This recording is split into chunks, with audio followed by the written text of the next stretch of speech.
Technical issues. We'll start in a minute. Thank you. There we go. All right. Got it. Thanks to Ralph. All right. Good evening, Good evening, everyone. This is the City of Dania Beach regular meeting. It is 7:02 p.m. on June the 9th. City Clerk, if you would please call the roll. Yes. Mayor Davis. Here. Vice Mayor Salvino. Here. Commissioner. Here. Commissioner Llewellyn. Here. Commissioner Romoli. Here. Commissioner Ryan. Here. City Attorney Butsis. Here. City Manager Candido Sosa Cruz. Here. Mayor, you have a quorum. Thank you so much, City Clerk. If everyone could please bow your heads for a moment of silence. Thank you.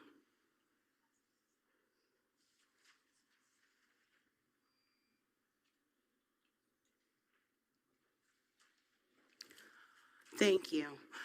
If everyone could please stand for the Pledge of Allegiance. Pledge allegiance to the flag of the United States of America and to the republic for which it stands, one nation, under God, indivisible, with liberty and justice for all.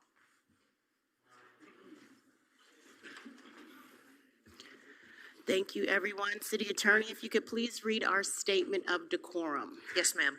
Individuals who wish to make any citizens' comments under that portion of the commission agenda or who otherwise want to address the commission must first be registered with the city clerk. The forms are available outside of the commission chambers and must be given before the meeting. Others who want to address the commission on any matters must first be recognized by the mayor. All such persons must use the podium in the commission chambers, no more than one person at a time. Comments are only to be made to the city commission and are not to be directed to the audience or city staff. No individual shall make any slanderous or unduly repetitive remarks or engage in any other forms of behavior that disrupt or impede the orderly conduct of the meeting as determined by the mayor. The mayor often allows applause during ceremonial or celebratory portions of the meeting, such as proclamations, presentations, awards, or public safety recognitions, as these are not action items and are intended to honor individuals or events. However, to safeguard an orderly meeting and to preclude intimidation of speakers on agenda items or designated public comments, the mayor ordinarily precludes clapping, applauding, heckling, or verbal outbursts during these portions of the agenda. No clapping, applauding, heckling, or verbal outbursts in support of or opposition to a speaker or remarks shall be permitted. No signs or placards shall be permitted in the chambers. If any person's conduct as determined by the mayor is found to be disruptive or interferes with the orderly conduct of the meeting, the person may be asked by the mayor to leave the commission chambers. If the person does not leave and the conduct persists, the city police department will be requested to escort the individual from chambers.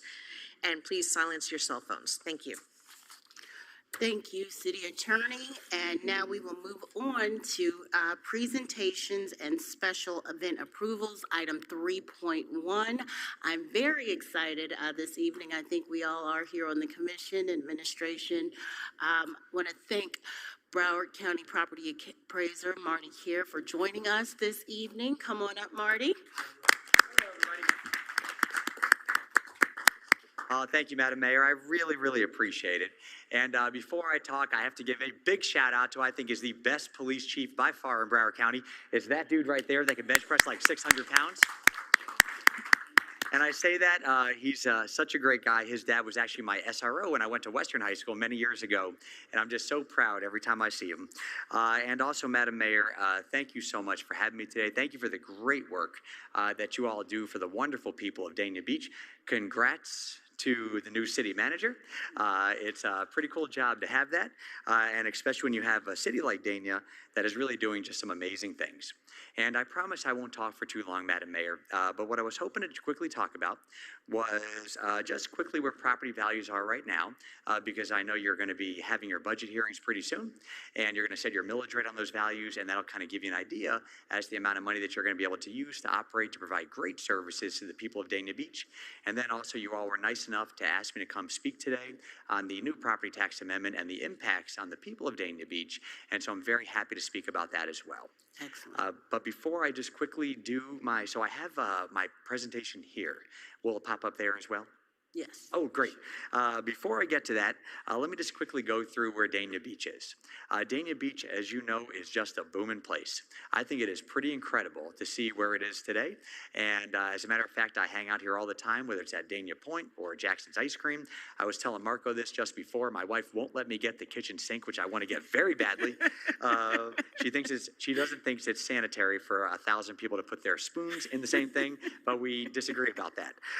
But it is just pretty awesome. And to give you an idea where Dania is right now, once again, its values are increasing. The taxable value is the value you're going to be utilizing, that you're going to set your millage rate on to determine the amount of money that you need to provide great services to the people here.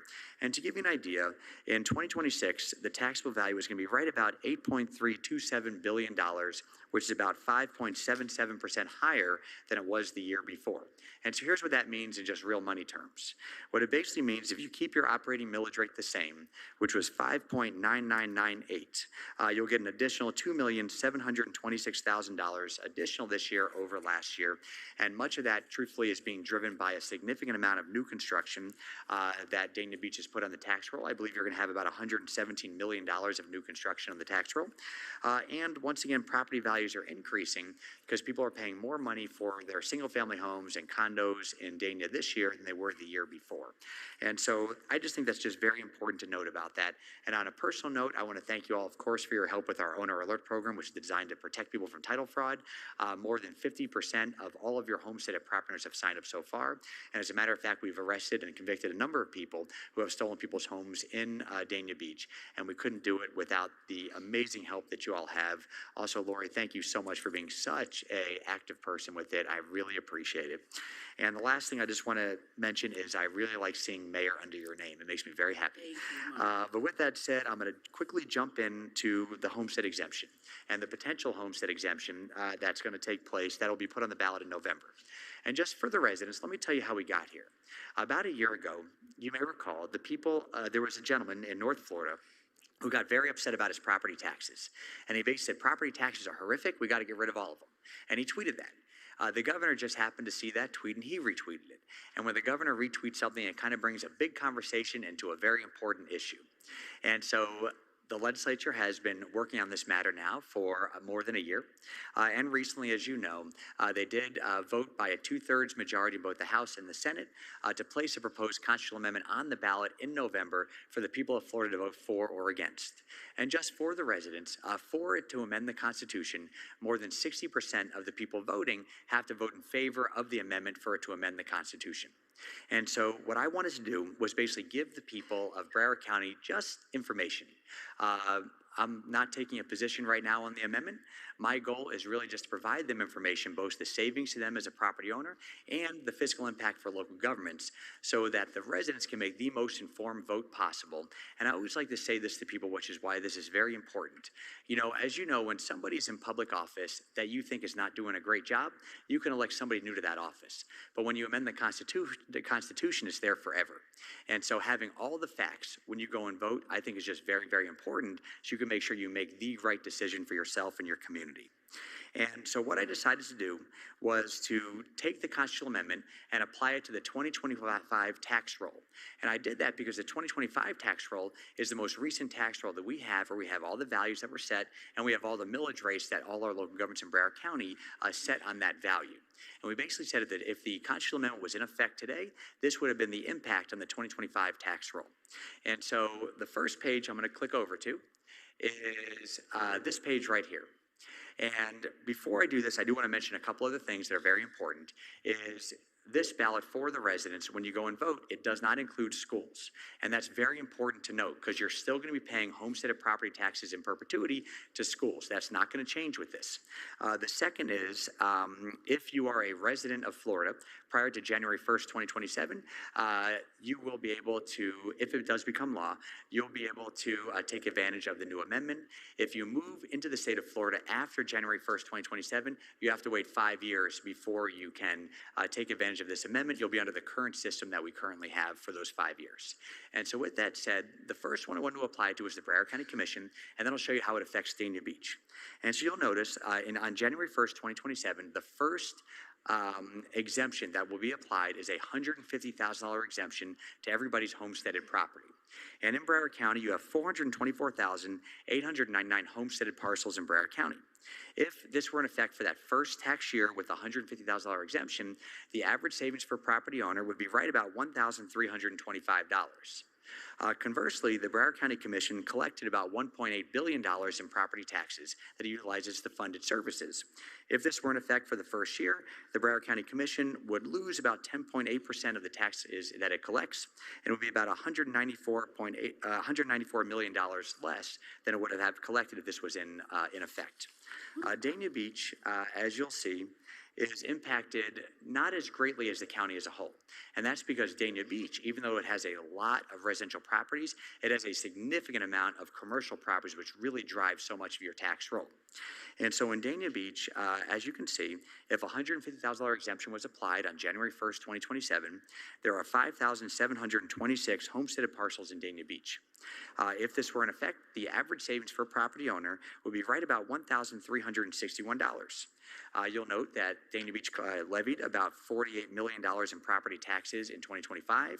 If this was in effect, Dania Beach would lose about 5.5% of its property taxes, right about $2.6 million. That would be what it would get less in revenue if this was in effect for that first year. The next page I just wanted to show you is just something I think is interesting. Every city is different depending on how much homesteaded properties they have and how many commercial properties they have. So some cities are impacted more and some are impacted less. The two that I highlighted are the one that is impacted the least, which is Pembroke Park. Pembroke Park has very few homesteaded properties. It's almost all mobile homes and almost all commercial properties. As you can see, they would only lose less than 1% of what they collect in their property taxes. Conversely, the city of Tamarack, which has a lot of single-family homes, a lot of homestead, they would lose about 22.3% that first year with a $150,000 homestead exemption. The next page I wanted to bring you to is what would happen the second year. So in the second year, every single property owner beginning in 2028 would receive a $250,000 homestead exemption. And again, in Broward County, you have 424,899 homesteaded parcels here in Broward County. If this were in effect, the average property owner would save that year about $2,661. Again, the Broward County Commission collected about $1.8 billion in property taxes. If this was in effect, they would lose about $333 million in property taxes that year, which is about 18.5% of what they collect. Dania, once again, is hit a little bit less than the county as a whole on average, again, because you have so much commercial property driving your tax base. But in Dania, you have 5,726 parcels. The average savings for property owners is a little higher than the county, right about $2,732. Dania, again, collected about $48 million in property taxes. If this was in effect, Dania would collect about $44 million. You would lose right about $4.2 million, about 8.7% of what you collect in property taxes. The next page is what I showed on the $150,000 exemption, just the differences again between the cities. Pembroke Park, once again, is barely impacted because it has so few homesteaded properties. They will lose about 1.2% of what they collect in their property taxes. Conversely, Cooper City, which is really a bedroom community with very little commercial, will lose about 34.5% of what they collect in their property taxes. What I also did was we wanted to look and see what a full elimination would look like. And the reason being is because what it shows under the law is after you have your $250,000 exemption, the legislature is then required to make a schedule, and it's kind of open to interpretation, but a schedule that would ultimately be a glide path to the full elimination of homestead property taxes, but not including the school portion of the tax bill, which once again is really important to note for the residents. You will not be fully exempt from property taxes. You're still going to have to pay them to the schools in the same format you're currently paying them. And so what we looked at was, again, there are 424,899 homesteaded parcels in Broward County. If this was in effect and you did not have to pay property taxes to the county or the city or any taxing authority but the school board, the average property owner would save right about $3,448. Again, the county commission collected about $1.8 billion in property taxes. If this were in effect, they would lose about $636 million in their property taxes, which is about a 35.3% decrease. Dania Beach, once again, just like I said before, is not impacted as great as the county as a whole because of your commercial properties. Again, Dania Beach has 5,726 homesteaded properties.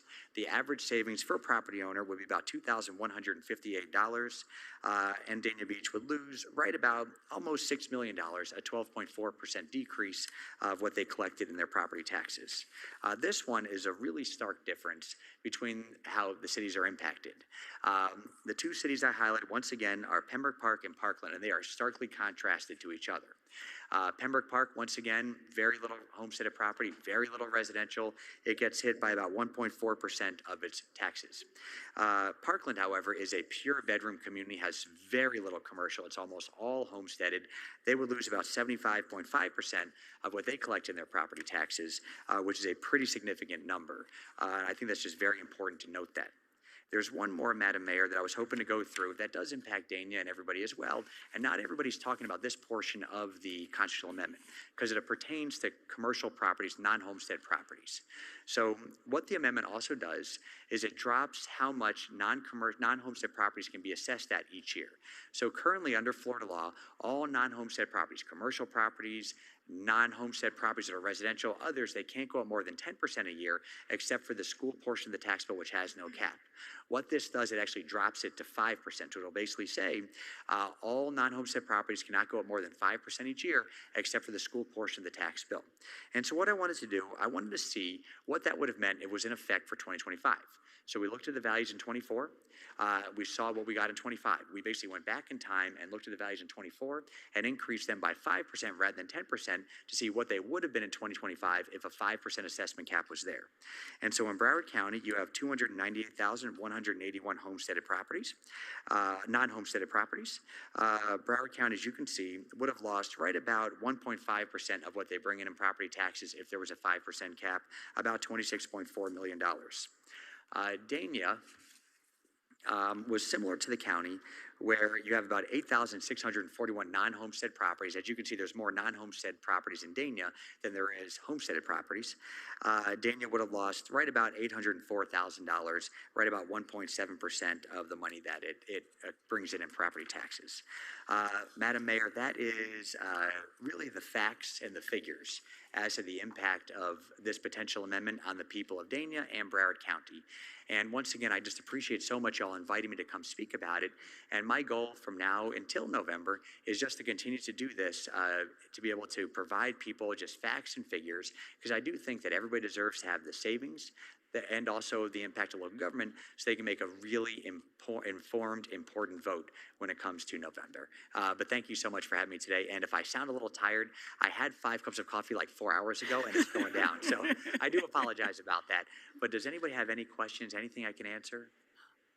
Absolutely. I mean, I do, but I want to thank you first and foremost for just bringing the factual information and looking at the 2025 so that we could get a real picture of how that would impact Broward County and then as well as Dania Beach, because I think people need to see the real world impact. And so I really want to thank you for that. I have been getting questions, from residents. I know that the schools are carved out, but I know that there was one part of the amendment at one point that said that, it was not going to, the police, fire, and infrastructure would be protected.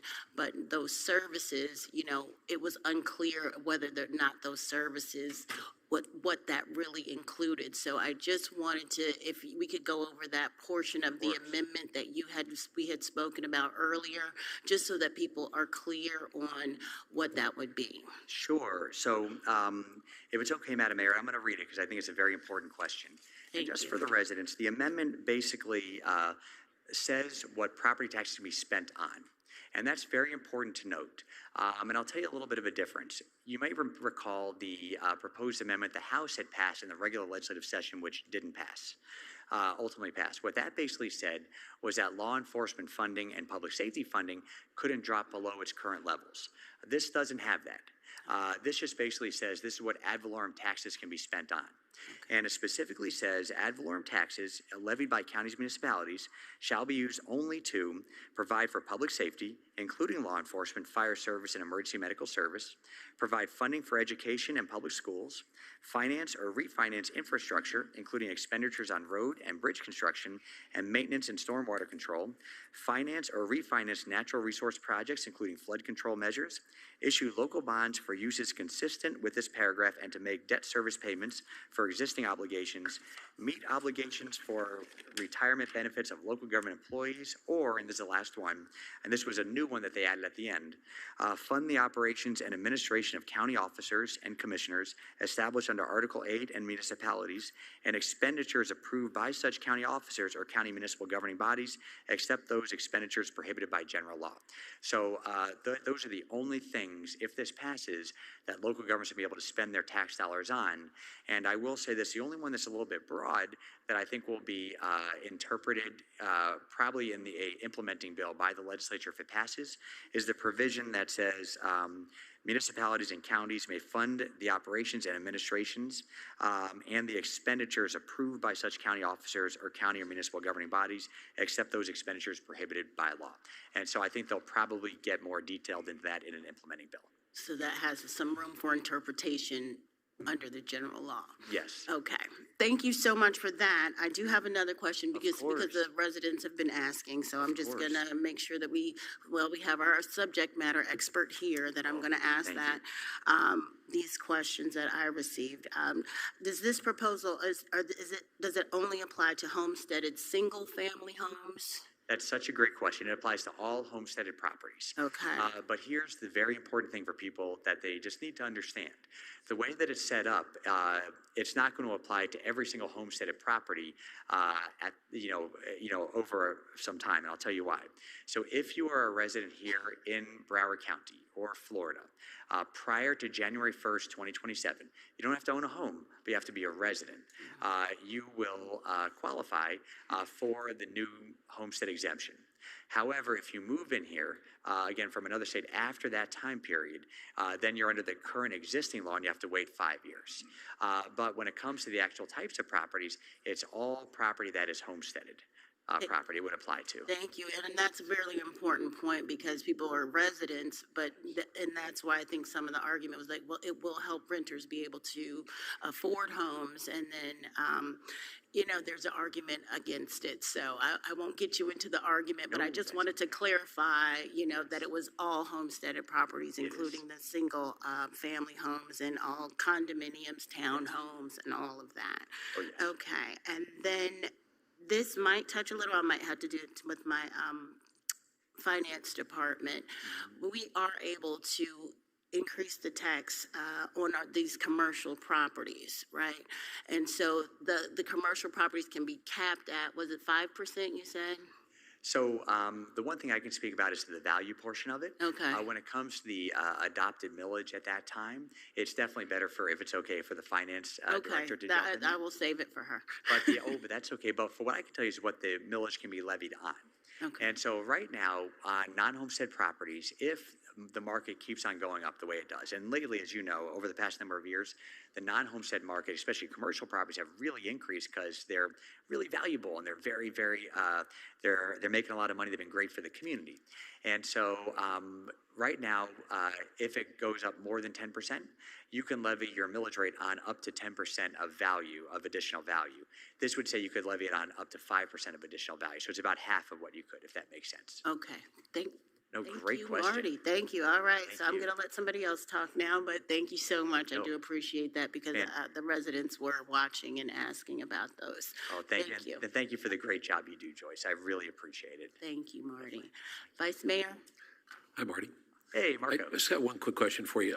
If this passes, and I realize what you said, unless I missed it, the $150,000 exemption for the first year, but tell me a little bit about, does that not include the disability or widowed or? That's such a good question. I keep forgetting to bring that up. So actually, all those exemptions stay in place.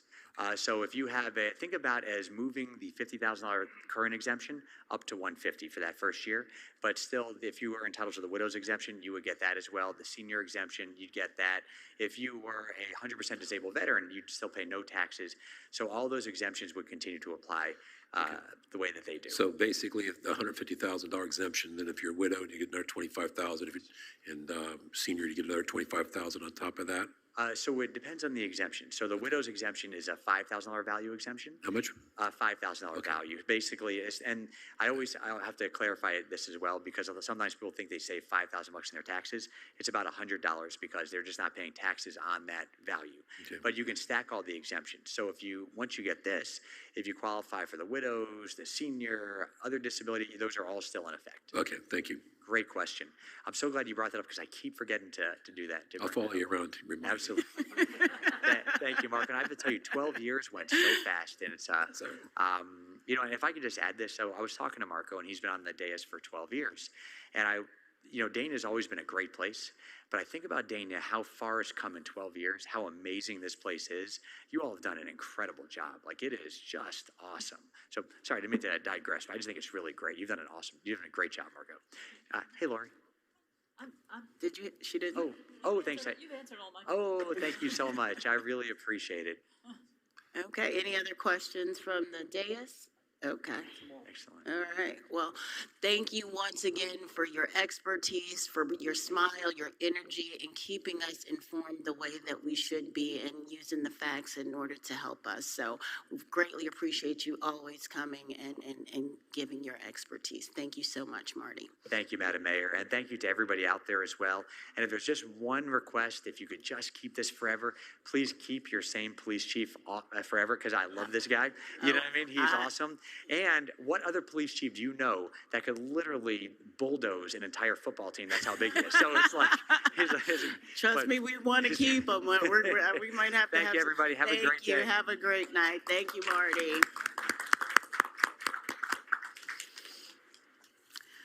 Okay, excellent presentation there by our Broward County property appraiser. And we will move on to 3.2, which is a financial outlook update by our finance department and Director Jamie Guzman. Good evening, Mayor, Commissioners, Jamie Guzman, Chief Financial Officer. This is a hard presentation to follow. Marty, I won't speak as fast, but I'll try to get through this presentation as fast as possible. So we wanted to bring some more information and tailor that information more related to the budget in light of being in budget season, and to adapt the numbers using 2026 taxable values since we just received them. And that's what we're projecting and estimating what things will look like. Next slide. Oh, do you want to go myself? Okay, never mind. Sorry. So we ran some calculations again based on the taxable values we received this year. And these are estimated values, so these are definitely subject to change depending on changes in property additions, annexations, and things like that. But as it stands today, should these tax reform move forward, the city is anticipated to lose $3.3 million in 2026 values, and then about $6.7 million in 2027. 2028, if it goes to $250,000. And then, as Marty explained, there is a CPI increase built into the legislature where it will go up. We don't know what the CPI is going to be. There's multiple CPI indexes.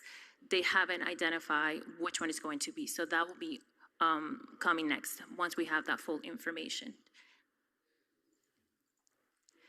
Now, if we were to take those numbers and compare them to our budget today, so our budget is still in progress, so the numbers you see again in here are just estimated. As you all know, the legislature just passed the state budget, and we're subject to a lot of the agencies coming back to us with their numbers. Even our FRS numbers have yet been posted, so we're still waiting on a lot of those numbers. But in an estimated value for 2027, you're looking at about $86 million worth of revenues. Just with BSO alone, you're looking at 56% of those amounts going to our police and fire, public safety.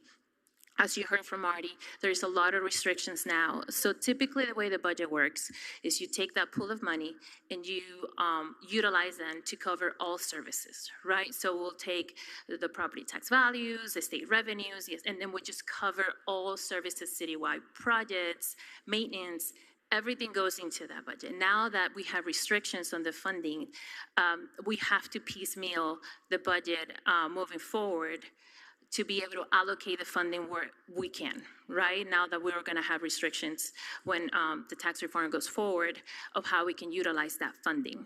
So this year, we're anticipating about 56% of the cost. As you've been made aware, our pension cost for BSO went from $1.2 million to 1.7, and then there is considerations that have been submitted from BSO, which totals about $48 million.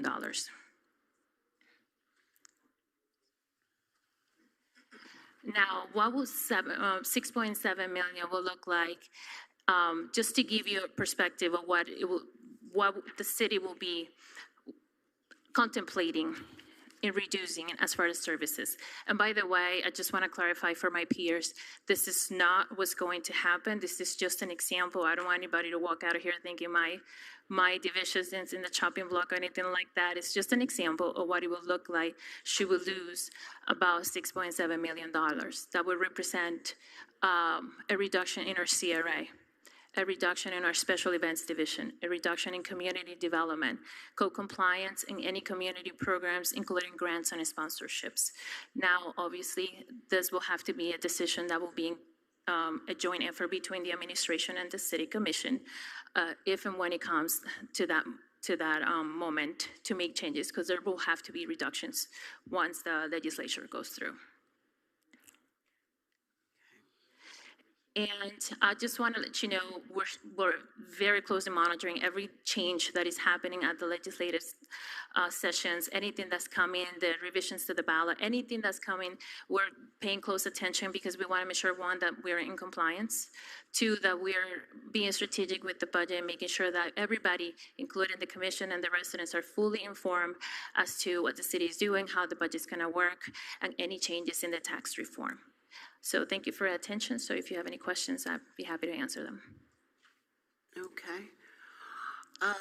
Jamie, it was floated out around that potentially to have maybe two budgets, not two budgets, but just showing one with, if it goes through in November and one if it doesn't, to be able to really show residents the exact services that would be lost or what would be impacted. And I'm just wondering about your opinion on that kind of demonstration of showing, because we can only speak about the facts. And so if we have something factual to be able to show residents what, how exactly they would be impacted, because right now we're all kind of saying quality of life services, parks, this, that, but we don't have anything concrete. So I just wanted to get your opinion on that kind of information and sending that kind of information out to the residents and so they can see the real impact. Absolutely. Well, we cannot build an entire budget just based on assumptions. So we can definitely put out education out there that can represent what the change will look like and what could be impacted. We can certainly put that information out there. We're also through the budget, because we're all about transparency. We like to start having some education out where the money goes for the budget, put out some type of video and publication out there so people know where your tax dollars go to and how we're utilizing them. Yes, because I've seen some very effective videos in Florida and even Alabama. I didn't realize till I went to this past conference, there's a lot of different states that are considering the same kind of exemptions and reductions. So yeah, we're working with marketing right now to, the language in the video and things like that, so we can put it out with the budget, with the city manager's recommended budget. Excellent. And then my last question is about the commercial properties. There's a lot of talk about saying if we have the ability to tax the commercial properties, then or the developers, then they would just pass that tax on to the renters. Do we have any definitive information about that, or is that just kind of I don't conjecture have definitive or- information about that. Obviously, militaries could be contemplated. There's a multitude of revenue streams that will have to be evaluated depending on their situation and how everything is going to get impacted. Pretty much everything is on the table, correct? So we have to evaluate. And then I haven't personally seen any legislation or anything to that extent where that's just a business choice to be able to pass that cost on to your customers. Just like any evaluation of your business, right? You assess your cost and you assess your profit where you want to be, and then you take it from there. But from a tax perspective, I haven't seen any legislature related to that. Okay, thank you. All right. Any other questions from the commission? Seeing none. Excellent job. Thank you. Thank you so Thank you. much, Jamie.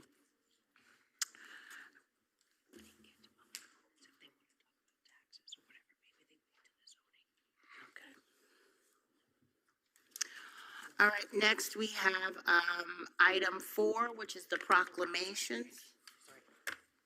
And let me see what's first. We have Juneteenth, Men's Health Week, and these are all sponsored by me, but I have going to share the love. So we're going to do Juneteenth first, sponsored by Mayor Davis.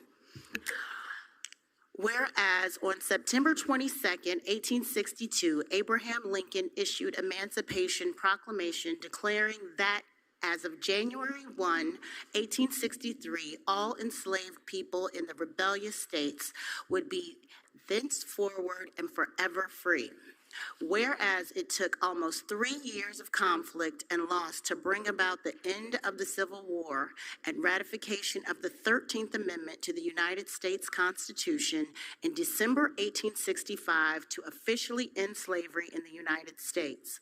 And whereas the news of freedom disseminated gradually throughout the nation on June 19, 1865, Union soldiers arrived in Galveston, Texas, with news that the Civil War was over and announced freedom to some of the last enslaved people in the United States. And whereas, despite 161 years since the abolition of slavery, there remain economic, institutional, and social barriers for Black people in America. And whereas June 19th, or Juneteenth, is nationally recognized as a National Freedom Day commemorating the abolition of sanctioned slavery. And whereas we celebrate Juneteenth, let us recommit ourselves to the work of equality, equity, justice, remind ourselves of the centuries of struggle, courage, and hope that have brought us to this time of progress and possibility, and ensure that events of 1865 are not forgotten. Now, therefore, on the behalf of the City of Dania Beach City Commission, I, Joyce L. Davis, Mayor of the City of Dania Beach, do hereby proclaim June 19, 2026 as Juneteenth in the City of Dania Beach, Florida, and do encourage our citizens to observe Juneteenth as an opportunity to reflect, rejoice, and work toward a brighter future as we continue to address racial injustices in our society today. Thank you. And next we have item 4.2, and we will be celebrating Juneteenth. I did speak with our city manager about that, and we have some exciting activities coming up, so we'll be looking forward to that. Item 4.2 is Men's Health Week, and that will be given by Commissioner Ramoli. Thank you, Mayor. The proclamation, Office of the Mayor, City of Dania Beach, Florida, whereas Men's Health Month is part of an ongoing international effort to educate men, boys, and their families about the importance of preventative health screenings, early detection, and healthy lifestyles. And whereas nationwide men have a life expectancy that is approximately 6 years shorter than that of women and experience higher rates of chronic disease, including diabetes, obesity, cancer, heart disease, and premature mortality. And whereas Men's Health Month provides an opportunity to recognize the 3 mental and physical needs of men and boys while encouraging fathers and caregivers to serve as positive role models through preventive care, healthy living, and help-seeking behaviors. And whereas the growing epidemic of deaths and despair, including deaths related to suicide, substance use disorders, alcohol misuse, and homelessness, underscores the urgent need to raise awareness of unrecognized and undiagnosed depression, mental stress, and emotional distress among boys and men. And whereas the centerpiece of Men's Health Month is National Men's Health Week, a special awareness period passed by Congress and signed into law on May 31st, 1994, and observed annually through the efforts of Men's Health Network to build health, empathy, recognition, and understanding of the unique health needs facing men and boys. Now, therefore, on behalf of the Dania Beach Commission and our Mayor Joyce L. Davis of the City of Dania Beach, do here proclaim June 15th through 2026 as Men's Health Week in the City of Dania Beach, and as we approach Father's Day on June 21st, we do encourage all residents to support men's health through awareness, prevention, and healthy living. Thank you, Commissioner Romoli, for reading that, and we will move on to our last proclamation, which is 4.3, Code Enforcement Officers Appreciation Week, and we appreciate our code officers. And our very own Vice Mayor is going to read that, so we want to have them come up first, Vice Mayor? Come on up and while he reads. This is our code team, guys. They have one of the hardest jobs.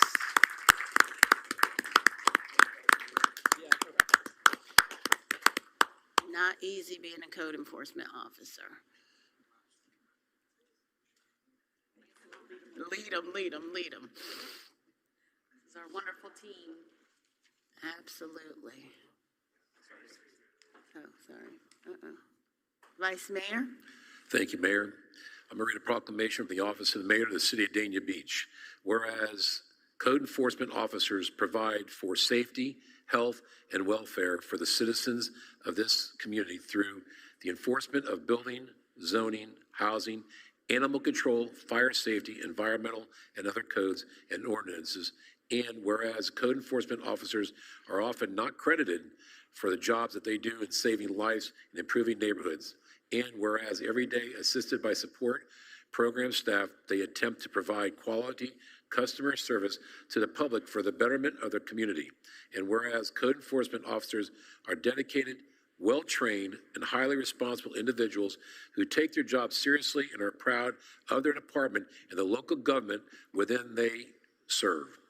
And whereas the Florida Association of Code Enforcement, FACE, has declared the first week of June to be set aside by local governments to honor, recognize their code enforcement officers.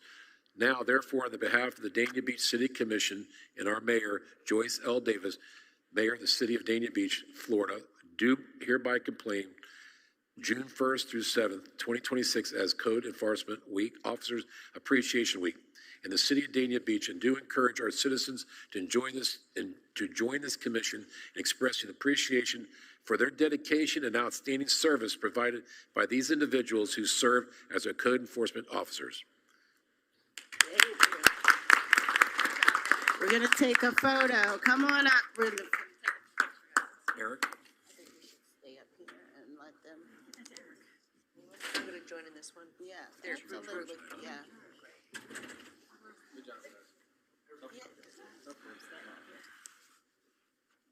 Congratulations, Code. Thank you, guys. Thank you. It's a good idea. Good job.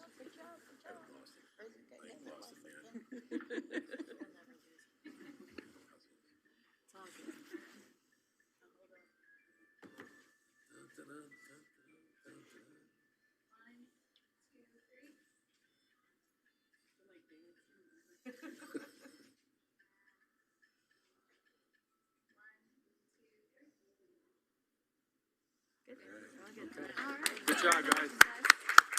Keep up the good work. Thank you, guys. All right. Excellent job, Vice Mayor. Thank you, Code, once again for all you do. We greatly appreciate you. And now on to item 5. We have our administrative reports by our very own city manager. Thank you, Mayor. Good evening, Mayor, Vice Mayor, Commissioners, city residents, city team. My name is Candido Sosa Cruz. I'm your city manager.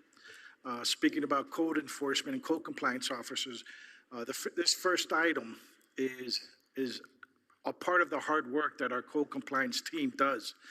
This one is specifically addressing derelict vessels and removing them from our waterways. Our code compliance team has been coordinating with the Florida Fish and Wildlife Conservation Commission and our BSO officers regarding the removal of derelict vessels within the city's waterways.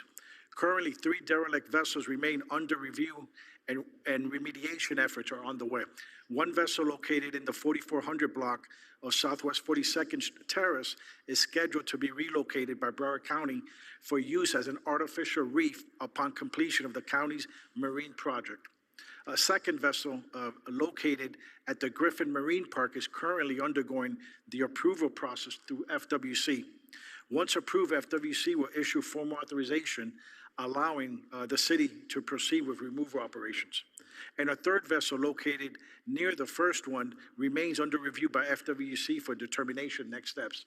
As you remember, last month, we also removed a large vessel from the Dania Cutoff Canal. Also, June 1st was the beginning of hurricane season. Our public services team worked very hard, removing all coconut from the palms throughout the city, all the way from the beach, all the way out west. We're ready. We've purchased 3,000 sandbags in case there is a flooding so we could distribute them to our residents. All of our vehicles and equipment is ready, is on standby. Our teams are ready in case anything happens in the middle of the night, on a weekend, on a holiday. We will definitely respond. We have the equipment and the resources to respond to any flooding, any hurricane, or any event that impacts our city. Our marketing and communications department has also been working hard. I'm sure you've noticed the city has successfully launched a new municipal website and continue advancing the next phase of the enhancements to the website. This continued overhaul of website, it will include navigation and implementation of user-focused organization menus. There's going to be also collaboration with the IT department to migrate existing PDF forms, information, and have the website be more efficient. In regards to the Southeast Drainage Improvement Project, all major construction activities associated with Phase 1 has been completed. Remaining work consists primarily of the installation of the electrical transformer and final electrical connection necessary to place the pump station into operation. We're currently working with FPL on this electrical component, and completion of Phase 1 is expected at the end of July of 2026. In regards to Phase 2, construction activities continue to progress throughout the project area. Gravity drainage pipes are associated, and associated structures have been already installed along Southeast 4th Street, Southeast 4th Terrace, Southeast 5th Street, and Southeast 6th Street, with work currently advancing along Southeast 7th Street. Additionally, the force main system and injection wells have been completed. Pump station structures have been constructed, and current operation are focused on trenching, pipe installation, and roadway restoration throughout the remaining corridors. Substantial completion is anticipated in November of this year, with final completion expected by December 31 of this year. We're also working on the landscape master plan, which we discussed earlier, and this is focusing on Dania Beach Boulevard median. Implementation of the landscape master plan along the Dania Beach Boulevard medians continue to advance. This highly visible corridor remains a priority gateway enhancement project for the city.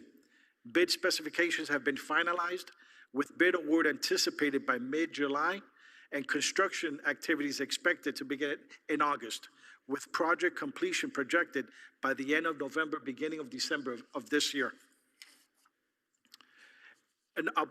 This will be an update on the Women's Club Historic Restoration Project. Demolition activities are currently underway as part of the Women's Club Historic Restoration Project. During demolition, additional structural deterioration was identified and a more extensive than originally anticipated. Were more extensive than originally anticipated. To safely proceed with restoration efforts, structural shoring will be installed in 8-foot segments. The roof permit has been issued, and the roof work will commence once shoring operations have been completed. Due to the additional structural conditions discovered, the project timeline is expected to extend beyond the original 6 to 8 month schedule, with completion now anticipated closer to the end of the calendar year. Also, in regards to some of the events the city has attended, it was an honor to attend the 8th Annual Broward County PBA Officer of the Year Banquet, an inspiring event recognizing the extraordinary men and women who protect and serve our communities each day. The city is especially proud that BSO Officer Sean Reka, representing Dania Beach, was nominated and earned an Officer of the Year award. Absolutely. This recognition reflects Officer Reka's professionalism, courage, and unwavering commitment to public safety and service to our community. I was also honored to attend the Broward League of Cities 69th Annual Dinner celebrating Mayor Joyce Davis' installation as president of the Broward League of Cities. This achievement represents a significant milestone not only for Mayor Davis, but for the entire city of Dania Beach. It was inspiring to see the full city commission, along with our senior members of the city's team, united in supporting during this important occasion. On behalf of the city administration, I would like to again congratulate Mayor Davis on this outstanding accomplishment and leadership role representing municipalities throughout Broward County. Thank you, Mayor, Vice Mayor, Commissioners. That concludes my manager's report. Thank you, City Manager, for that comprehensive report, and it was an honor to have the entire team there and our directors and everyone, so thank you so much for those compliments. We got a question? Hold on. Commissioner Romoli. Thank you, Mayor. Manager, I just wanted to make sure, when we do the improvement landscaping on Dania Beach Boulevard, are there going to be some lane closures during that time? There's going to be some lane reductions. Okay. The Dania Beach Boulevard will stay open, but the lanes will be reduced during the MOT, so the workers will be able to work on the medians. Right, and what I'd like to do is try whatever we can to get that word out so our residents know to maybe avoid that area during those times and bypass to a different location. Absolutely, we would definitely work with our marketing team and put that information out. Perfect. Through social media, website. Thank you. Even share it. There will be signs out there on the streets as well. Okay, awesome, thank you. Thank you, Commissioner Romoli. Commissioner Llewellyn. Thank you, Mayor. Manager, a question for you. You did mention the Women's Club and that it is extending the timeline. Is it extending the budget as well? Is it going to cost us more?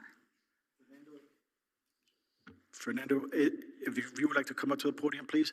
This is in regards to the Women's Club, and due to the extension, if this was also going to expand the budget from the original proposed budget.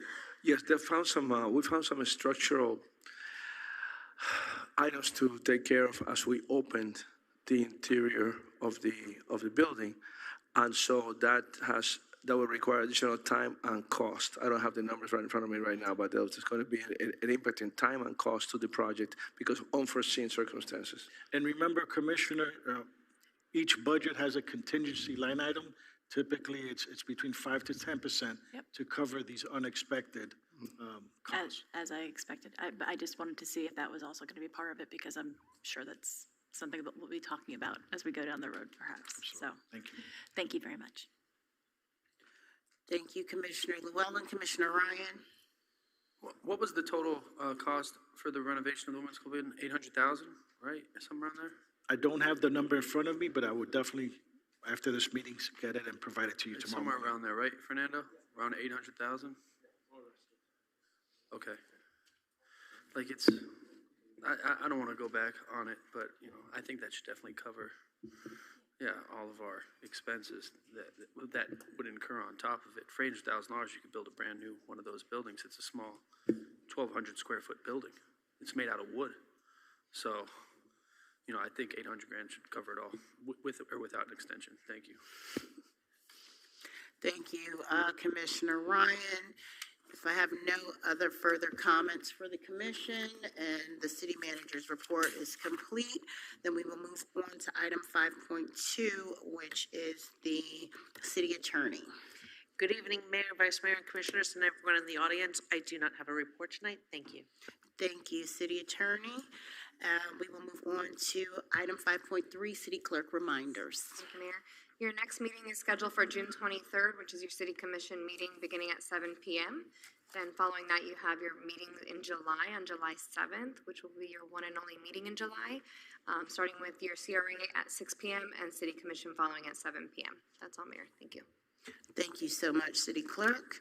And then we have our public safety reports. Captain Jason Tarala.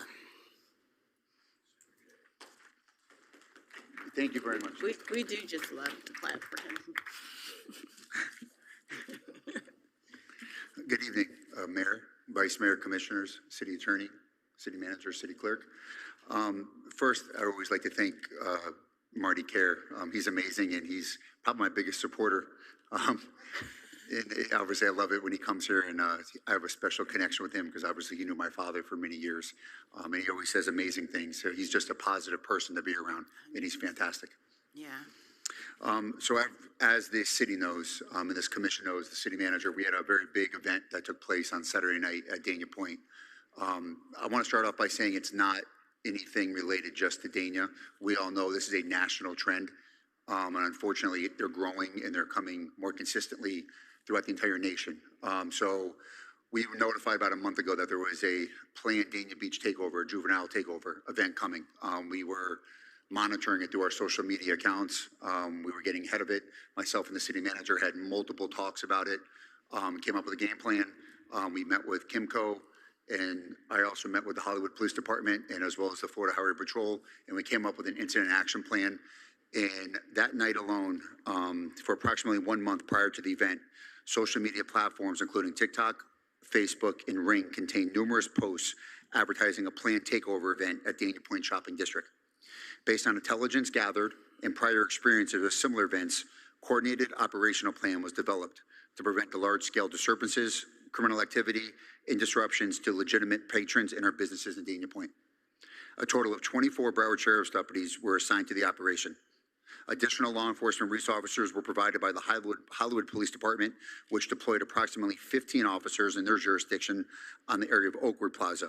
The Florida Highway Patrol also committed 12 troopers to assist with traffic management, crowd control, and enforcement efforts along the Sterling Road corridor. Throughout the evening, an estimated 800 to 1,000 juveniles and young adults arrived in small waves at the Dania Point complex and surrounding areas. Due to the proactive deployment of our personnel, the high visibility patrol, our coordinated communication between the agencies, immediate intervention within these groups when they begin conveying on the property was immediately done. Our law enforcement personnel successfully prevented any large-scale mob activity, disorderly conduct from developing within the property, and we successfully limited any kind of violent activity happening within the property. Unfortunately, several arrests were made throughout the evening. We made 7 arrests, and the Hollywood Police Department made 1 arrest, and we could have made many more, but we decided to instead call their parents and do education. So there was 8 arrests in total. I want to highlight that putting together that type of operation, no matter what you do, when you have 800 to 1,000 young adults, juveniles who are coming for what they perceive a takeover event, they're coming with ill intentions. They're not coming to shop. They're not coming to enjoy the property. When it says takeover, that's coming with that conceived notion of to come cause problems and chaos. And the working together between us, Hollywood, FHP, as well as Dania Point, working with other management, working with this city and the support, obviously, working with our city manager, who we constantly talked about it, went over the incident action plan, making sure we had the resources. That can't be done without everyone working together. So what happens throughout these other parts of the country don't happen here. So I just want to let everyone know in this community know that anytime we get information like that, we'll be out there. It's a coordinated effort, but everything was very successful Saturday night, thank God. And we have a good blueprint for going forward on how to address any of these situations that might occur in our city. Anyone have questions on that? Or you want to wait till the end? No, just want to say thank you, huge thank you to that, because we got so many text message. It was all over. People were sending them, and in a panic, thinking that it was really going to happen, and potentially what could have happened if it wasn't for your BSO team, the partnership with Hollywood and our city manager all working together. So just a huge, huge, huge thank you for keeping us safe. And I want to Really appreciate highlight, it. even though there was so much law enforcement presence there, and there was so many juveniles coming to the property, it did not hinder business. We had not one complaint from any resident or any business. They were able to operate functionally. None of the businesses were obstructed by any way. There was no issues at all. So we were able to successfully remove these juveniles from the property without damaging or obstructing anything going on in Dania Point. So that's a major success all the way around. Fantastic work, Chief. We also, last week, Deputy Rika and Morzon, they were over by the Happy Family store, and they identified a subject who was out there smoking what they believed to be crack cocaine. Upon a consensual encounter, they ended up discovering that it was indeed crack cocaine. That individual was placed into custody. Again, that's our continued proactive efforts that we're doing over at Happy Family, and we have continued operational plans going on over there in that area as well. And I also lastly want to highlight, we're doing continued traffic enforcement at night. I know I talked to the Vice Mayor over by Federal Highway in Old Griffin and Griffin coming out of the airport. So our deputy was over there doing traffic enforcement, and he had a vehicle going about 130 miles an hour coming out of the tunnel. Our deputy was able to successfully get behind the vehicle, conduct a traffic stop on it, and our deputy ended up placing that individual into custody for reckless driving and racing on the highway. And I believe he charged him with going 85 miles an hour over the speed limit. So that's like a dynamite ball coming. God forbid that vehicle was to lose control. So our guys are out there doing everything they can to stop that from happening. And that completes my report for tonight. I didn't even know you could go 132 miles an hour. Isn't it? Thank you, Chief. Any questions, any comments from the commission? Okay, thank you again. Thank you, Thank you. Chief. Fantastic work.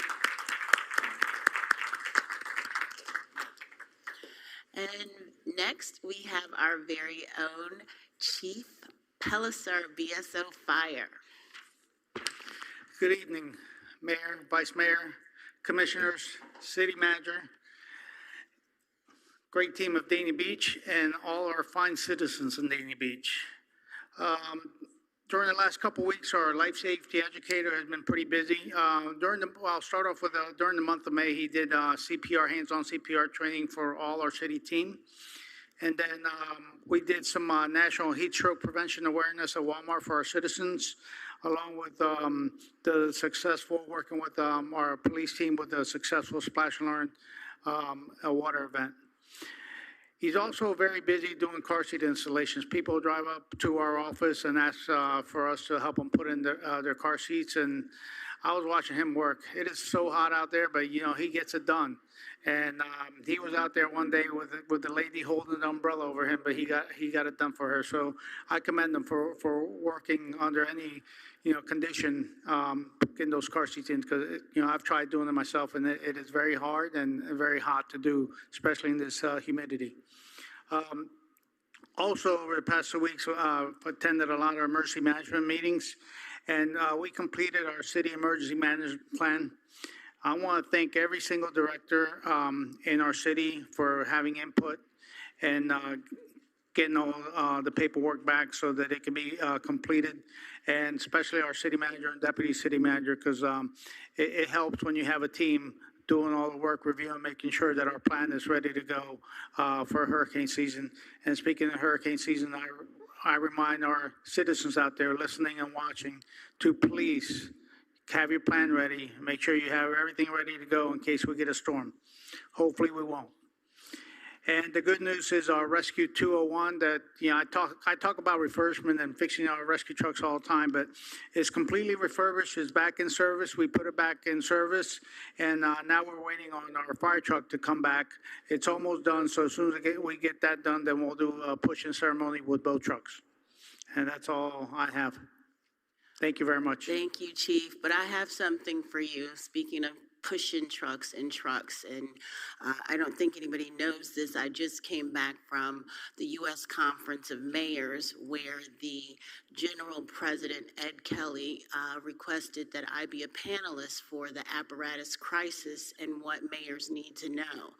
And I was like, well, I can't be a panelist unless I know what I need to know from you. So thank you for sitting down with me for a time and for over an hour and giving me all the great information. Everyone at the conference was very, very impressed with our smart truck refurbishment program and making sure that we had new trucks, that we were planning ahead. And you gave me such great information that I was able to help the city of Dania Beach shine on a national panel.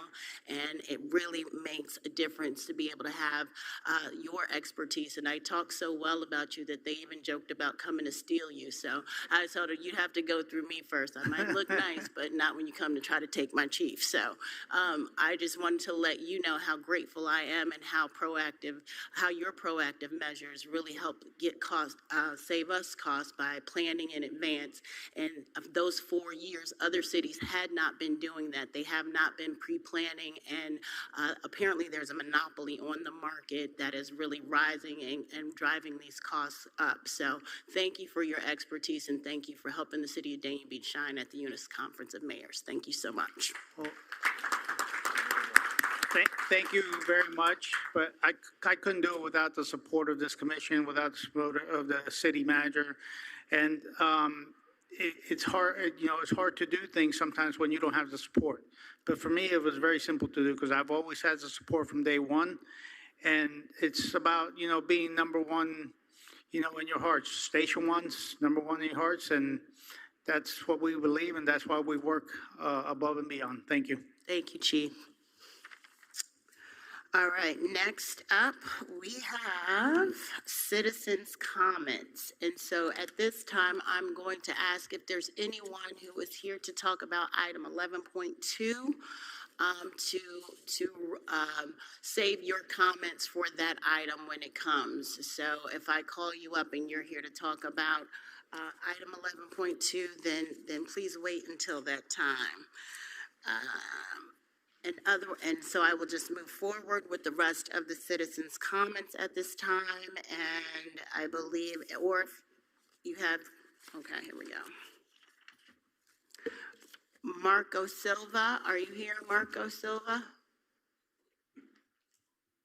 Marco Silva might have left us. Okay. I don't like to lose residents. We might have to think about that. Daryl Thomas. Daryl Thomas, are you here? All right, come on up and please state your name and address for the record, please. Daryl Thomas, 720 Southwest 2nd Place. I'd like to thank you all for having me up front. I didn't expect to be first, I was going to sit back and hear how to do this properly, but I'm just going to address something simple.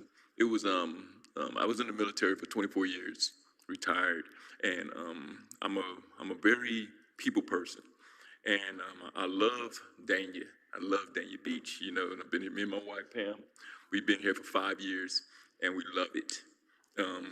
But I have one thing that I would like to bring up is Ely, J.A. Ely. That one road, the two-tone pavement. I always wondered about that. Why is one side paved and one side not? And I understand it's because maybe one side is Dania and one side is Hollywood. But as a military member, I believe that we're the United States, and we all work together as one. And it's a kind of an eyesore. It may be something simple to everybody, but to have that one road in unity. It shows that Hollywood and Dania can work together, and that's something I would like to propose just to have done. Something simple, Of course, I have a lot of other things, but I won't push my luck yet. All right.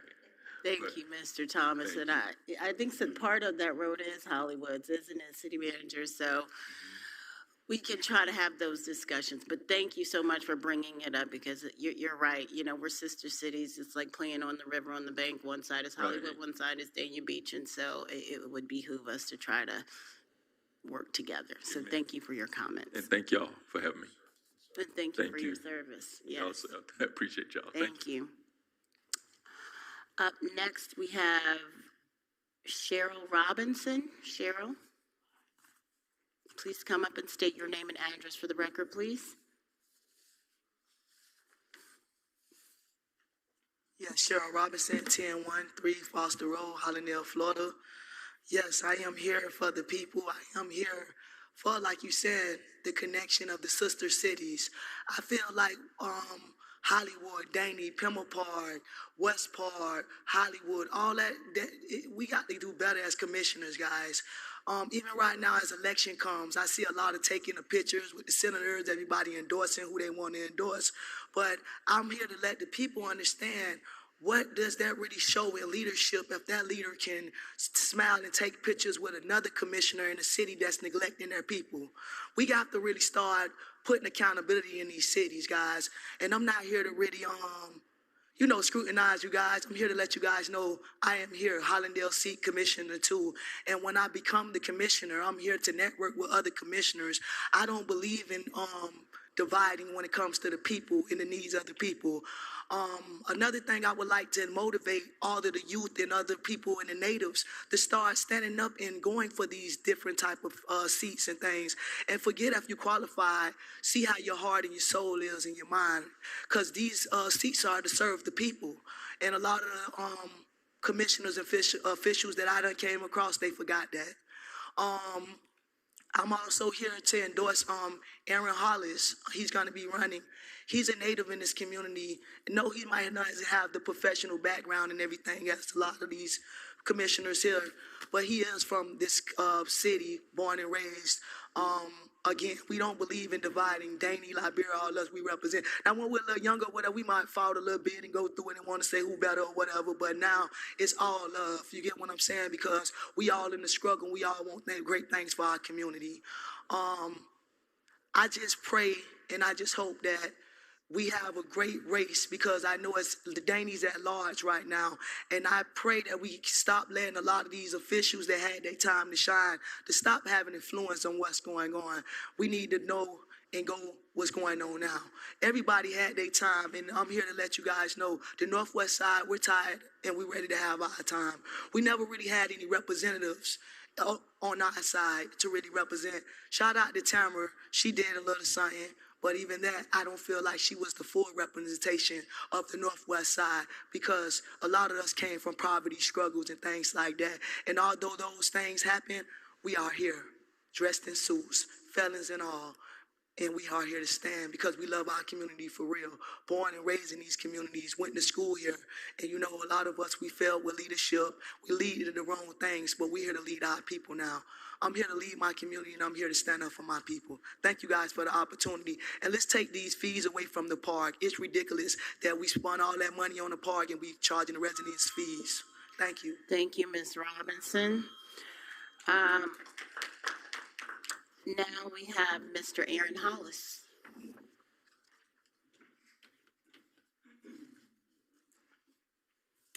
Please state your name and address for the record, please. Good afternoon, good evening.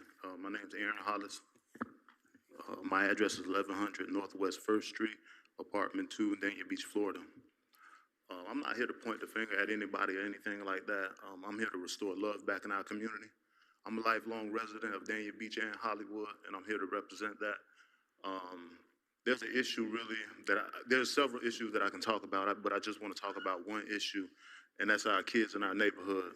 I do want to thank the police chief for making sure our residents safe in Dania Beach. But also I had a problem with we had a child that died on the park. I'm on the ground with the people that's hurting. I'm active with these kids. I'm active with the elderly of our community. And it's hurts me that nobody made a voice and nobody made a mention of that.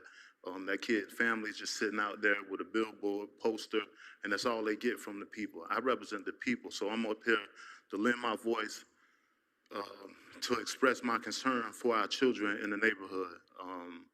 I know my words are kind of broken up right now, but it's just because I'm emotional. When it comes to these kids, I have a heart. My niece, she died in a murder-suicide in Dania Beach.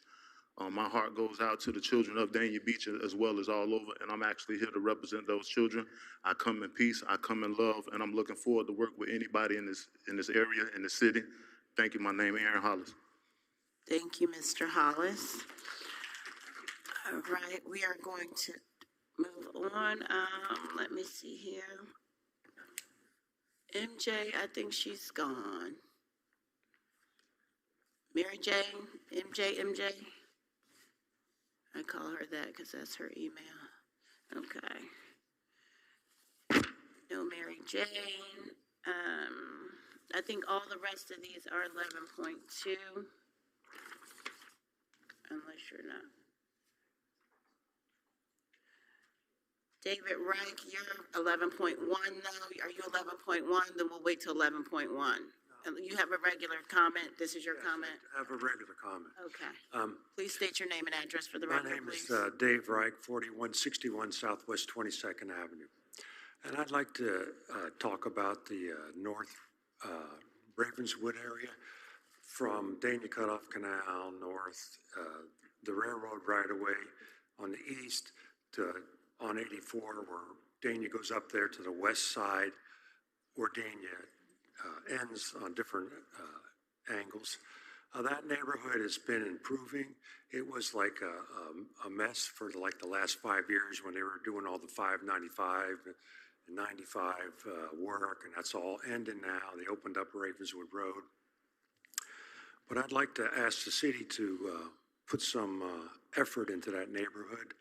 The Ravenswood Road south of Griffin Road has bikeways, has sidewalks, has medians. And on the north side, we have none of that. And if the city takes the initiative to ask the county, because that Ravenswood Road is a collector road, to start improving on that. They just did the bridge over the Dania Cutoff Canal where they already got the bikeways in there. And the bikeways, which is a metropolitan organization, I don't know if anybody from the city's on that organization, or you might know a mayor in Hollywood or Fort Lauderdale that's on it, since you touched both of those cities, to recommend the bike pass. There's one on 26th Terrace down to 32nd Street, which is on the south side of 595, all the way down Ravenswood, which could go underneath 84 and connect with the path that goes all the way out to Markham Park, and connected up into Griffin Road. And 42nd Street, which comes off the bridge, is under BCAD's area, and they have a lot of money to spend on that kind of stuff. So if the new administration could you don't have to spend Dania money, but get these other people to spend their money to fix up that neighborhood. That neighborhood has like no parks in it, at least any Dania parks, and so that if you could help that. And the only thing that Dania might work on is 26 Terrace, the Fraternal Order Police wanted to rename that road of some sort. I forgot what that was. But just north of 36th Street, it's very narrow and it's got big potholes in there. And I don't know if that's a city street or a county street, but if they could push to get that area fixed up, because on that road alone, when they fixed up all that stuff south of 595, they're already building a new tilt-up big warehouse there. So I wish you guys could handle that. Thank you. Thank you, Mr. Wright. All right, so we will move on. That will close our citizens' comments. We have two more. All right, Mr. Kirschberger. Please state your name and address for the record, please.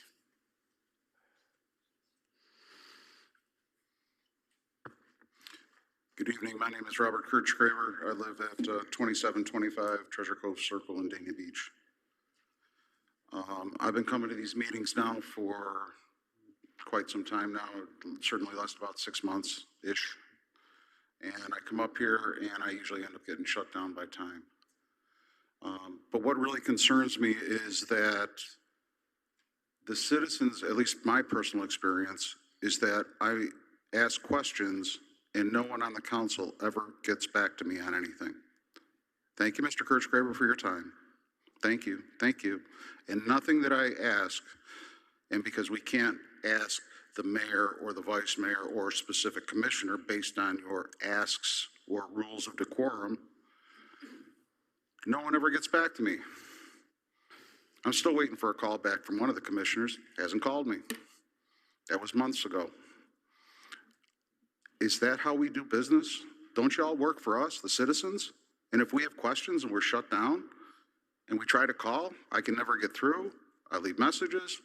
I've spoken with different people in the city, and of course I can't name names, but these calls aren't getting returned, and my questions are not getting answered. And when we file for public information, we're getting stonewalled. We're getting stonewalled at the desk with redactions, and we're getting stonewalled with regards to fees, of unreasonable fees to pull these records that we are entitled to see.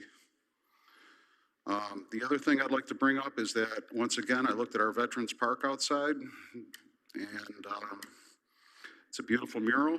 I think they did an excellent job at it. Do you all realize that not one of those benches faces that park, that mural? Not one bench faces that mural. I don't know how that oversight happened, but it happened. Maybe we can do something about that. Maybe we can have special veteran parking, one spot there, next to a handicap spot for veteran only or something, so they can come and they can remember. I think we owe that to them. Let's complete the job, and I thank you very much for my time. Thank you, Mr. Kirchgraber. I will let you know that I do believe we have a very responsive team. So if you have not been responded to, you still have specific questions, then we can direct. If you send email, then we will make sure that our team responds directly to your specific questions. Regarding the Veterans Park, those benches were there way before the actual mural was, and so that's why the benches face the way that they do. And so we can look into doing that.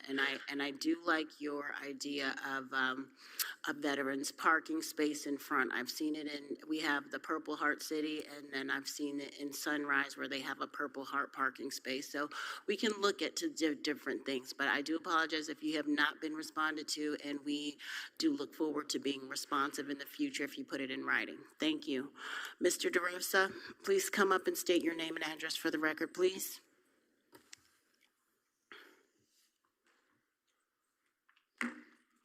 Good evening, mayors, commissioners, and city manager Sean DeRosa. I want to briefly address two important issues: accountability regarding the Griffin Road vacation rental matter and transparency in city government. On June 4th, the city issued a legal memorandum regarding vacation rental activity at 2750 Griffin Road. On June 5th, I respectfully submitted a follow-up request asking 6 very specific questions. Among other things, I asked the city to identify the exact Chapter 28 provision authorizing vacation rental use within the PRD1 zoning district, the specific permitted use allegedly relied upon under Section 100-40, the written zoning determination supporting that conclusion, the official who made that determination, the date of that determination, and the portion of the approved site plan record where transient lodging or vacation rental activity was disclosed, reviewed, analyzed, and approved. As of tonight, those questions remain unanswered. This is not a request for opinions. It is a request for the legal authority, determination, and approval record relied upon by the city in issuing a certificate of use identifying vacation rental as the business use within a PRD1 zoning district. Accountability begins with answering straightforward questions and providing the public with the record supporting governmental decisions. Transparency should not be limited to the commission meetings alone. I respectfully ask the commission to direct staff to begin live streaming and archiving planning and zoning board meetings and special magistrate hearings, just as we already do with commission meetings. Many neighboring municipalities, including smaller cities with fewer resources, provide public access to these proceedings through live streaming and archive video. Land use decisions, rezoning, site plans, variances, code enforcement matters, and magistrate proceedings directly affect residents' property rights, quality of life, neighborhoods, and tax dollars. Public confidence increases when residents can observe those proceedings for themselves rather than relying on secondhand summaries. Transparency is not something to be feared. Transparency builds trust. If government decisions are supported by the facts, the law, and the public record, then making those proceedings easily accessible should strengthen confidence in the process. I respectfully ask the Commission this evening to continue pursuing transparency, accountability, and public access by ensuring these important proceedings are available for residents to watch live and review online. Thank you. Thank you, Mr. DeRosa, and that will conclude our citizens' comments. And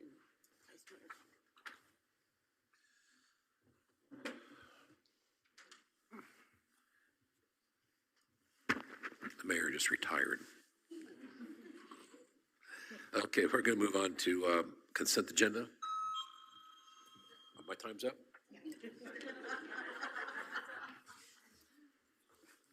Okay, do we have any pulls on the consent agenda? Item 8.0, 1, 2, 3, 4, 5. 1 second.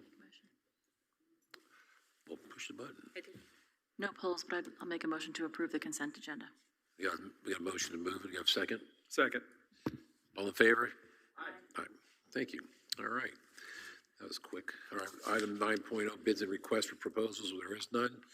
Judicial and public hearing items, we have none. First reading ordinances, Eve. Yes, 1 second. An ordinance of the City Commission amending Chapter 28, the Land Development Code at Part 1, Use Regulations, Article 110, Use Regulations for Commercial and Mixed-Use Districts to allow for addition of a use category for outdoor storage, sales, service, and washing of new and used recreational vehicles and sale of recreational vehicle parts and accessories. Amending Section 11020, List of Permitted Special Exception Prohibited Uses to add the outdoor storage, sales, service, and washing of new and used vehicles. Amending Section 110-300, conditions of use of outdoor storage of fully assembled passenger vehicles, boats, and boat trailers, and recreational vehicles in the Marine Zoning District to remove the recreational vehicles. Adding Section 110-305, conditions of use of outdoor storage, sale, service, and washing of new and used recreational vehicles, and sale of recreational vehicle parts and accessories in the Marine Zoning District to provide for certain conditions for the use. Providing for codification, conflict, severability, and effective date. This is a community development item. Good evening, my Vice Mayor, Commissioners. Viviana Batista, Planning and Zoning Manager. And before you tonight, it's the application for a text amendment for the Airstream application. So the request before you tonight is to approve the text amendment to include recreational vehicles, sales, and services in the Marine Zoning District. Some background on this request. This district is intended to primarily accommodate any marine uses and further the expansion of marine industry in the city.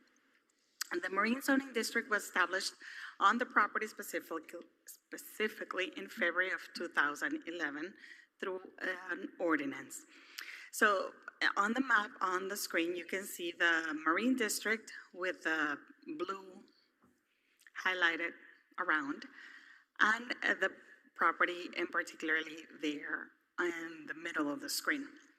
So this amendment would create a new permitted use category that at the moment doesn't exist within the section 11020, which is our commercial section, and that includes the Marina District for sales, services, washing, and associated outdoor storage of new and used recreational vehicles and sales of recreational vehicles, parts, and accessories. With that, the use also comes with a condition in section 110-305, which will include associated to this use proposed, which is hours of operation from 8 a.m. to 8 p.m., and the recreational vehicle should not be serviced within 100 feet of any residential zone areas. And the security lighting needs to be shielded so it doesn't produce any spillage on adjacent residential properties.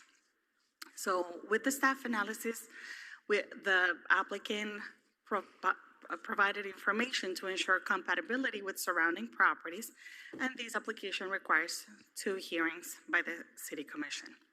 This item was also heard by the Planning and Zoning Board on May 20th, 2026, and the board recommended approval. So based on staff analysis, the Community Development Department is recommending approval of this item at first reading. And the applicant is also here if you have any questions. Okay, sorry. It is a public hearing. Does anybody wish to speak for or against this item? I did have a comment. Mr. Kirschberger, you can come up.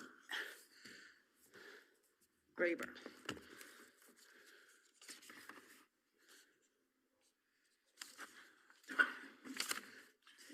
Robert Kirchgraber, Treasure Cove Circle, and if you don't all know where that is, that's right off the Danny Cut.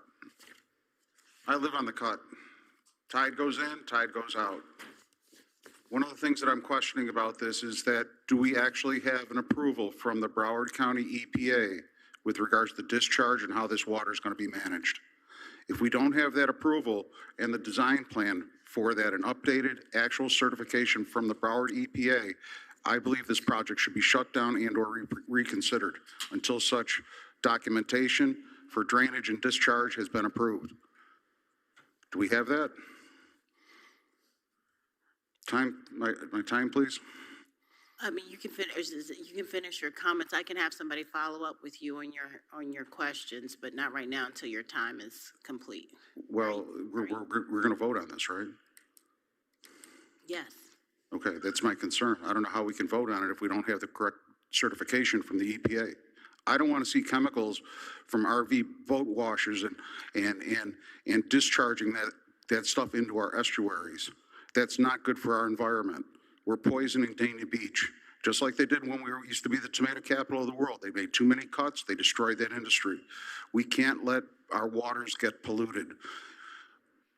We just can't. And it's our duty as citizens and stewards of Dania Beach to protect those waterways.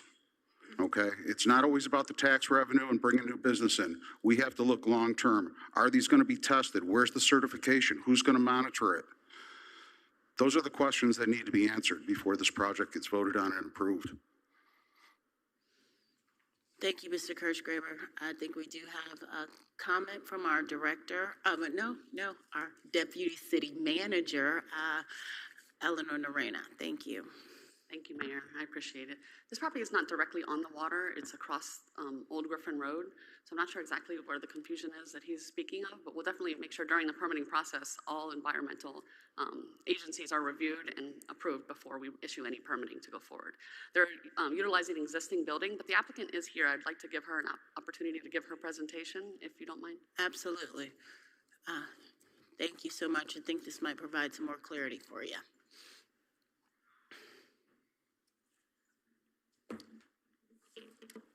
Good evening, everybody. Heidi Davis with the law firm of Gunster here tonight on behalf of the applicant, which is CPDI IOS Dania LP, who is requesting the text amendment this evening, specifically to add the compatible use within the marine use district. I think this works here. Yes, as Vivian said, that it is in the blue district. It's the only marine district in your entire city is in the turquoise. There's no other location in the city that this would affect. So it's just adding a compatible use to this district. As she said, currently there's marine related uses, there's outdoor storage of passenger vehicles, boats, recreational vehicles, and then there's sales and outdoor sales, leasing, service, and display of boats. The only difference is that the recreational vehicles may be stored at this location, but not sales and service of these recreational vehicles. So we are asking for the amendment for the additional use to allow the sales service of these recreational vehicles in this marine zoning district. The new proposed use that would be included is sales, service, washing, and associated outdoor storage of new and used recreational vehicles and sales of recreational vehicle parts and accessories. There's also, as we said, conditions that we put in and impose the hours of operation limited to 8 a.m. to 8 p.m. Recreational vehicles shall not be serviced or washed within the 100 feet of any property which is zone residential. There's 2 service bays at this location. Well, I'll just keep going and I'll show you where it is here. At this location where we would propose, there's this existing building, and what they're going to do is they have 2 service bays in the back already, where they will service or wash. Everything will be contained. All the water will be contained and filtered and permitted in accordance with the industrial wastewater regulations. Let me go back here. So the hours of operation, the service within 100 feet of any residential property, which is there is none right now, but we accounted for the future of any use that may pop up. Also, if any new security light poles are installed on the property adjacent to the residential use, shall be installed with the shields that shine down and not allow any spillage on the properties adjacent. So we feel that this use adding into this district is something that Dania Beach has this outdoor lifestyle already, and it will accommodate the difference, the other uses that are in this area, such as the Outdoor Worlds, Bass Pro Shop, the fishing on the pier, and the large marinas off the Dania Cutoff Canal. The recreational vehicles just add more to the city's outdoor lifestyle. And the business that, where we're proposing up in the red is right off of Old Griffin Road. That's 1001 Old Griffin Road. It's the former Park and Ride property where hundreds of parked cars were on this property. It also is a property that is very limited in what you can put on it because it has those huge transmission lines that run through it. And you can see kind of from the top one, and the bottom one, all the transmission lines that come through it. So just a little bit about Blue Compass RV. It's the fastest growing recreational vehicle company in history. It started in 2017, and now it has over 100 full-size RV dealerships. It's based right here in Broward County.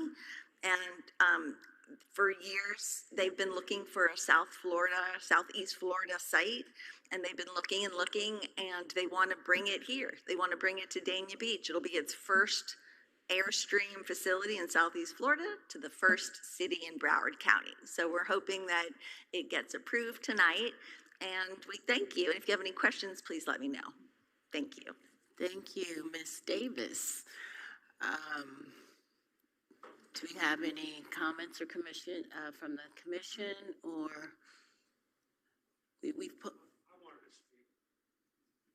Were you? Oh, I have not closed the public comment. You can come up. You can come up. I just didn't. I thought you were doing something else. Yeah, I thought that there was no more public comment, but I haven't closed the comment. So if you want to have a question, then you can come up and state your name and address for the record, and then I will go ahead and close the public comment when you're done. Dave Reich, 4161 Southwest 22nd Avenue. When I was reading it over, I think I was a little confused. This is only for a site-specific area, so no, it's for a district. It's for a district. It's added to the district. All right, to that district. Now, where I'm at, they have the IROM zoning, and so I thought when you said the marine, it meant the marine and IROM. No, it's just for this area. All right, my mistake. But I like it, and I was thinking that, add it to the IROM because we need all the help over there we can get. Thank you, Mr. Wright. Okay. And if I don't see any more comments from the public, then I will go ahead and close public comment. And now open it up to the commission. Commissioner Romoli. Mayor, if there's no comments, I'll make a motion to move item 1.1. All right, thank you. Have a motion. Do I have a second? Second. Second from Commissioner Llewellyn. All in favor say aye. Aye. Any opposed say nay. All right, item 11.1 passes unanimously. Thank you, Ms. Davis, and thank you to our team. And we will now move on to item 11.2. Eve, if you could please read item 11.2. Yes, Mayor. An ordinance of the City Commission amending Chapter 28, the Land Development Code, Part 3, Special Zoning Districts, Subpart 1, Community Redevelopment Area Form-Based Zoning Districts, at Article 303, Detailed Use Regulations, to amend the chapter in order to create incentives, height, and density bonuses for the following districts: City Center District, Section 304, 30340, SFED-MU, South Florida Federal Highway District, Section 30340, and the South Federal Highway Corridor Mixed Use District, and updating the zoning maps accordingly, amending Article 304, Building Height and Transition Regulations to include incentives, and to create Section 30430, Incentive Applicability, Schedule of, 30440, Schedule of Incentives, 30450, Incentive for providing public open space,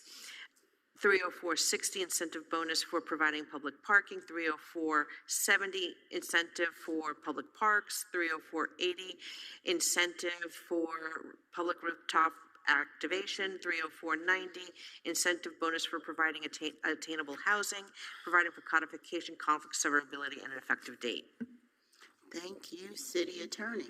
Oh, go ahead. The City Manager. Yes, thank you, Mayor. Again, good evening, everyone. Candido Sosa Cruz, City Manager. Before we start with the presentation and this item, I want to give a preamble, big picture of what this is all about. Tonight, we've heard from our property appraiser, Marty Carr. We've heard from our CFO about the challenges the city is going to be facing in the next 3 years. We've also heard from residents talking about quality of life issues. We've heard about safety in the community. We've heard about bike paths and new parks in different areas of the city. We've also heard about park enhancements, people wanting to see additional items. All of these are quality of life items that require revenue, right? None of this is free. So tonight's item is what we call smart strategic growth, how to improve the quality of life in our city for our residents, and also to improve a specific corridor, which is the Federal Highway Corridor. Tonight's item was previously presented to the Planning and Zoning Board, and one of the clearest messages we heard was the desire for a more focused approach rather than advancing multiple zoning areas at once. We listened to that feedback carefully. As a result, tonight's presentation is centered solely on the Federal Highway Corridor. Federal Highway is one of the city's most important gateways and serves as a major first impression for residents, visitors, businesses, and investors entering Dania Beach from the north and south side. Many in the community recognize that this corridor is in need of revitalization, enhanced aesthetics, and renewed economic energy. The goal of tonight's effort is to encourage thoughtful and strategic redevelopment that attracts quality investment, supports existing businesses, and improves the overall appearance of the corridor and strengthens the city's long-term economic vitality. This is not simply about growth. It is about creating a more vibrant, attractive, and economically resilient future for Dania Beach while ensuring redevelopment is intentional, balanced, and aligned with the community's vision. 2 years ago, I supported, and we supported, all of us, as a team, reducing height and density incentives in Dania Beach. At that time, the market was active. Development was accelerating rapidly throughout South Florida. And the concern was that growth was moving faster than our community was comfortable with. The goal then was to slow development down, regain balance, and ensure we protected the character and quality of life of our city. But times have changed, and responsible leadership requires the ability to recognize changing conditions and pivot when necessary. Today, the reality is very different. We are facing increasing financial pressures. We heard it tonight from our Broward County property appraiser and from our CFO. We're facing aging infrastructure. Our city is 120 years old. We have the oldest infrastructure in Broward County. and we're facing rising operational costs due to inflation. Our CFO gave us a report earlier today that this year's inflation alone is 3.8%, meaning the same products, the same services we were purchasing last year are 3.8% higher this year with no additional benefit to the city. And growing demands for services from our residents and business community continue. We've heard that tonight. For the last 2 years, we have worked aggressively to reduce expenses wherever possible without cutting services. We have delayed purchases, tightened operations, reviewed staffing, and scrutinized budgets across departments. But cutting back alone cannot move a city forward. Cutting back does not repair roads and sidewalks. Cutting back does not replace aging water infrastructure. Cutting back does not solve flooding and stormwater challenges. Cutting back does not enhance public safety or reduce crime. Cutting back alone does not improve quality of life for our residents.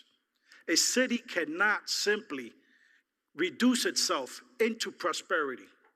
There must also be sustainable revenue growth to continue providing the services our residents expect and deserve. I have also heard concerns that impact fees are only one-time revenues and cannot sustain the city long-term. While it is true that impact fees are one-time revenues, they are critical because they help fund the expansion of police and fire services, parks improvements, drainage infrastructure, and other capital needs created by growth. But the larger long-term benefit of redevelopment is not the impact fee itself. The true value is the permanent increase in taxable property value that redevelopment creates year after year in perpetuity. Redevelopment transforms underutilized properties into productive assets that generate recurring revenues necessary to support city services for decades to come. Doing nothing does not move the city forward. It moves the city backward. Doing nothing eventually forces reduction in the services we currently provide. Doing nothing weakens our ability to address infrastructure challenges, economic competitiveness, and public safety concerns. At the same time, cities surrounding Dania Beach continue to grow and develop at heights and densities far beyond what we are considering. Whether we participate in strategic growth or not, the regional impacts are still coming. Traffic, infrastructure demand, tourism, public safety pressures, and population growth throughout Broward County will still affect Dania Beach. The difference is whether we position ourselves to generate the revenues necessary to address those impacts, or whether our residents bear those costs without the economic benefit of reinvestment. The reality is that South Florida faces a serious housing shortage, including both affordable and workforce housing. This impacts teachers, police officers, firefighters, healthcare workers, hospitality employees, and middle-class families throughout our region. There is very little undeveloped land remaining in eastern Broward County. Because of that reality, infill redevelopment and vertical development are becoming the only viable option in urban areas. That is why investors and developers continue to approach Dania Beach. They are looking for predictable zoning regulations and economically feasible projects. Under our current zoning limitations, many redevelopment projects simply no longer work financially.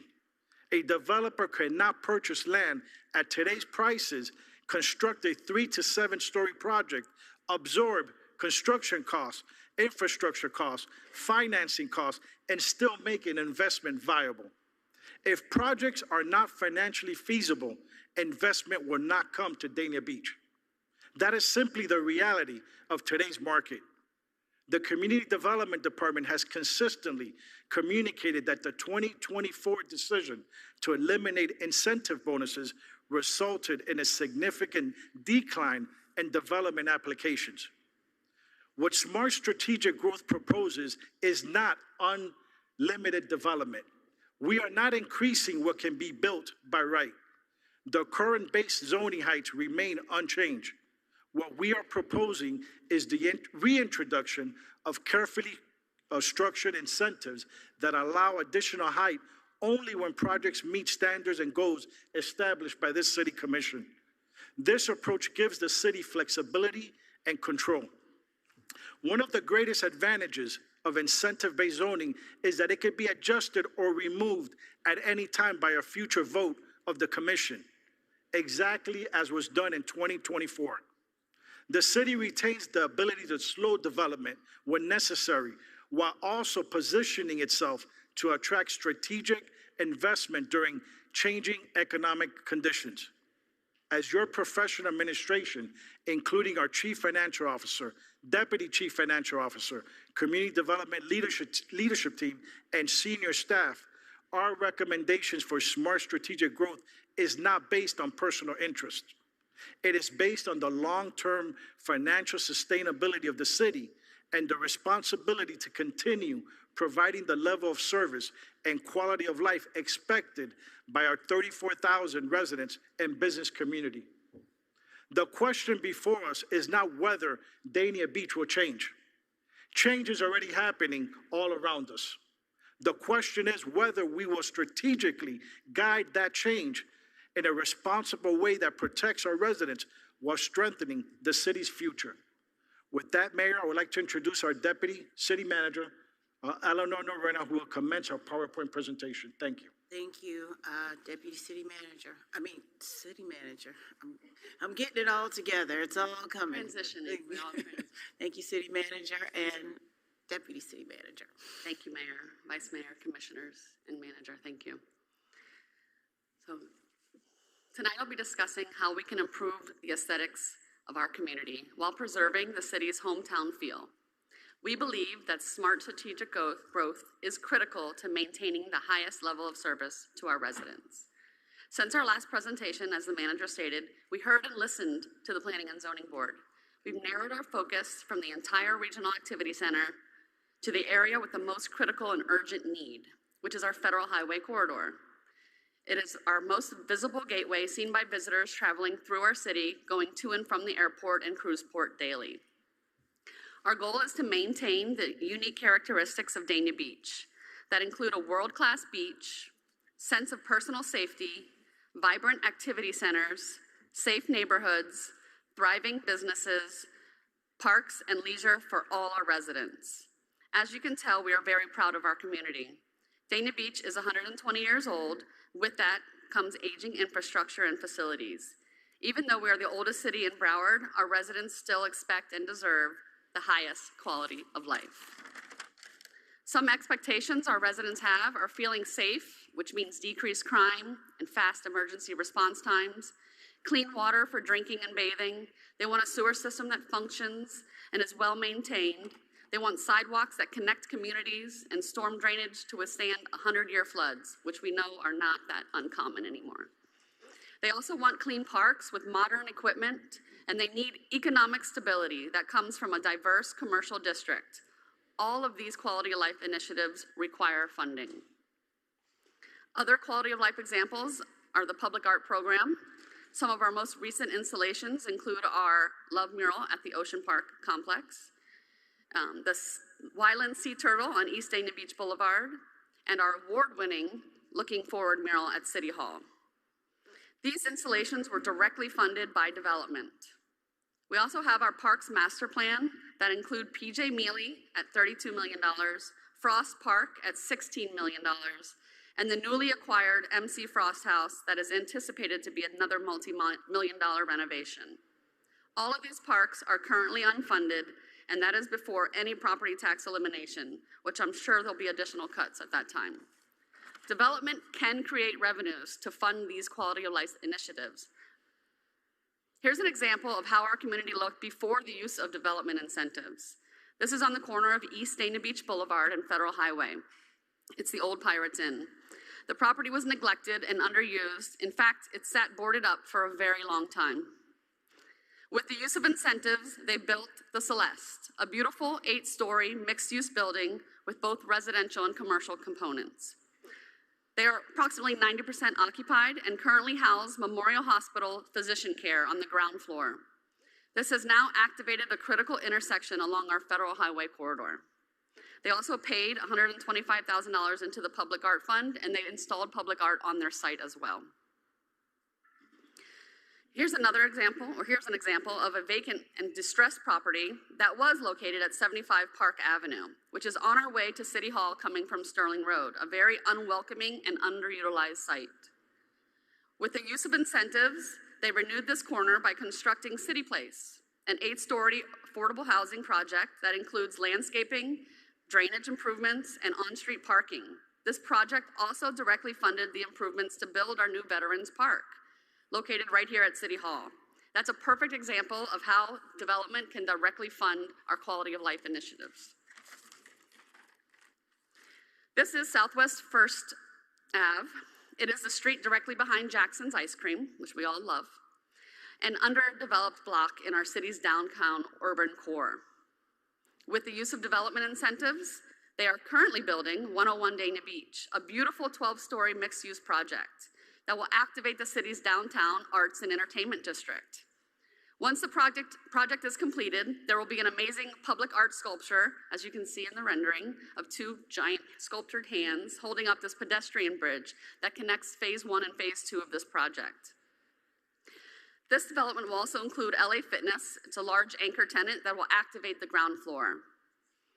So our job as planners is not to just encourage growth, but rather guide high-quality redevelopment that enhances the residents' quality of life.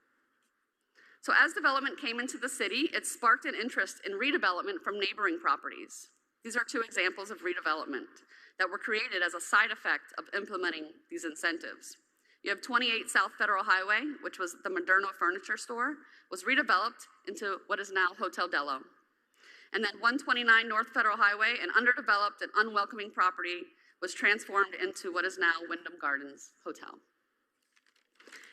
Now we're going to talk about our city's existing opportunities and constraints. This is 945 South Federal Highway. It sits along our major corridor. As you can see, it's neglected, underused property that we receive many complaints, often regarding trash and loitering. This is the Deluxe Inn Motel located at 1150 South Federal. These type of properties consume a lot of police officer resources. The most common activity identified by BSO at these types of establishments include drug sales, prostitution, and even human trafficking. In fact, we received crime statistics from our Chief Tarala, who has confirmed since June of last year, BSO responded to 281 calls and made 36 arrests from just 4 of those hotels along this corridor. This is 430 South Federal Highway. It's another example of a nuisance property with criminal activity that typically takes place after hours. And finally, another example of what we don't want along our major corridor. I think you get the point. There's a lot of motels. They're seedy motels. It's not like a nice Wyndham Gardens. Yeah. So we have the Rexall drugstore property located at 16 South Federal. This site is a great opportunity for redevelopment. In the past, the city's received inquiries regarding redeveloping. However, since the removal of incentives, we have not seen any progress with this property. Now I'm going to turn it over to Corinne LaJoy, and she'll finish the presentation for us. Thank you. Thank you, Deputy City Manager. Good evening. Good evening. Get to my spot. Corinne LaJoy, I'm Acting Director of Community Development. As Eleanor had stated, let me go to my next slide. As Eleanor had stated, since the Planning and Zoning Board meeting, we've narrowed our scope to the federal highway, which means only 2 districts are included in the amendment that's before us tonight. That first district is the City Center District. That's where City Hall is, where we're located today. It is the core of the city. The district itself is outlined in blue, and it stretches from Old Griffin Road south to Sterling Road. We have a range of heights that are allowed within the district based on location. We also have step-back requirements when next to a residential zoning district. This is also known as the wedding cake effect, and this is intended to protect residents, the residential neighborhoods. The area in yellow is identified as the core. That is the area, as I said, there's a range of heights that under this proposed amendment, could reach a maximum height of 14 stories through the use of incentives. However, we also have, I want to point out, reiterate the wedding cake effect. So as you can see on the slide, currently what's allowed in this district, a maximum height is 7 stories. The wedding cake effect requires 1 foot of distance for 1 foot of height. So to build a 7-story building, it would require a 70-foot setback from the residential zoning district. We're proposing a maximum height of 14 with the use of incentives, only in the shaded areas, but that 14-story building would have to have a 140-foot distance separation from the residential neighborhoods due to the height. So that's another way to protect those neighborhoods. The second zoning district is the South Federal Highway Mixed-Use Zoning District. Again, it's along the Federal Highway corridor. It stretches from Sterling Road south to Sheridan Street. It's also outlined in blue, the parameters of that zoning district. And as you can see, we're not encroaching into the neighborhoods, but again, we're maintaining focus on the Federal Highway corridor. What exists today is 4 stories maximum height is allowed in that district today. What we're proposing with the introduction of incentives is on the blue properties. Those properties are identified because they are a half-acre size. They include many of those motels that were talked about previously. On the half-acre sites, we're proposing a maximum height of 6 stories through the use of incentives. The yellow properties are 1-acre parcels. And because of that additional size, we're proposing a maximum height of 8 stories through the use of incentives. In addition, just like the previous zoning district, this district is surrounded by the wedding cake effect requirement. So again, today, the 4-story maximum height would have a 40-foot setback from that residential zoning districts to accommodate that wedding cake stepping. A 6-story building would require 60-foot setback from the residential zoning district. An 8-story building would require an 80-foot setback from the residential zoning district in a way to protect those residential neighborhoods. Okay, now that I've gone through the zoning districts, I'd like to talk about the incentives that we're proposing. We're proposing the reintroduction of incentives because we've been historically successful in implementing them when we had them previously.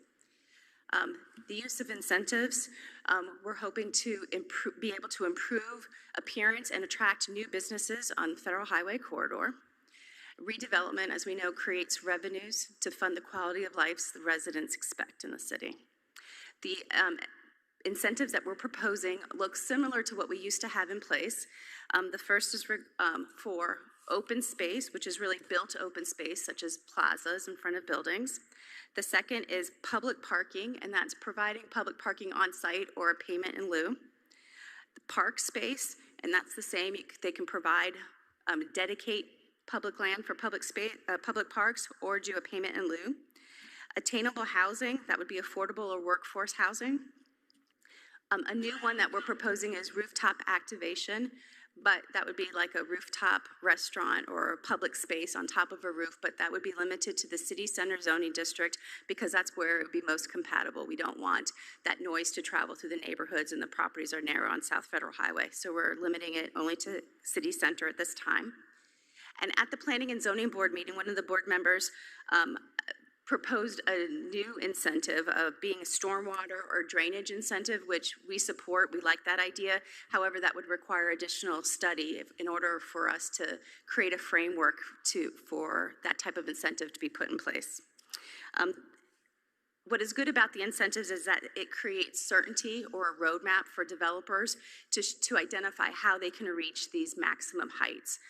Where we are today, there is no certainty. They would require a rezoning or a text amendment to come before the City Commission. That's 3 public hearings, and it may or may not get approved. This is a roadmap for the developers to reach those maximum heights with the use of incentives. And that concludes our presentation. And staff's available if you have any questions, but I know there's probably a lot of the public who'd like to speak as well. Thank you, Corinne, for that detailed presentation. And at this time, this is a public hearing, and we have several comments and people who have submitted to speak on this item 11.2. So I am going to call up Robert Shapiro.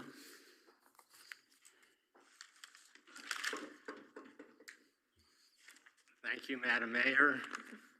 Good evening, Mayor, Commissioners,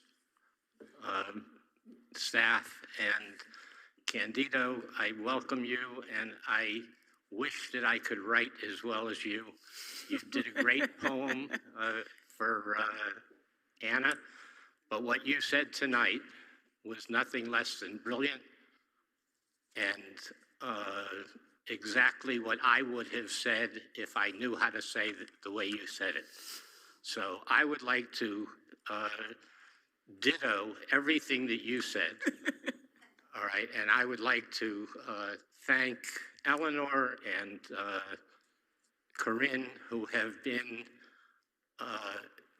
very hard at work doing all of this stuff that I didn't really know what was going on until a couple days ago. What you said and what staff has done is nothing less than brilliant and smart. And again, I want to compliment the commission in general for being as professional as they have been since Dania Point, and even starting with Dania Point with Eleanor, with Marco, with Laurie Llewellyn, and everybody. This city has changed tremendously over the last 12 years, and it's not only because of what had been done at Dania Point or what we did, it's what the city had done to make it go forward and be what it is today. So while I know that there are anxieties on the part of certain residents and possibly part of the commission, I urge you all to listen to your staff, to support them, and to give them everything that they've asked for. Thank you very much. Thank you, Mr. Shapiro, for your comments. We will move on to Kay Joy Anderson. Are you here? Please come up and state your name and address for the record, please.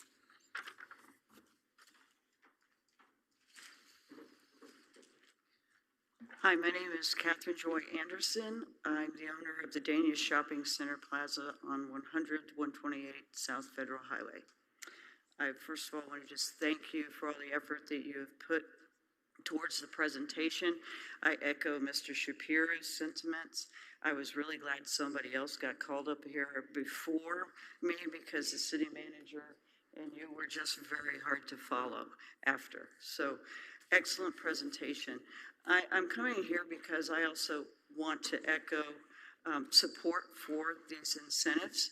We've been a long-time owners of the shopping center. My mom's house was actually where Jackson's Ice Cream is, and we've owned the dirt now for over 70 years that shopping center has sat on. I recently came across a newspaper article that was written right after the 99-year land lease for that shopping center was signed.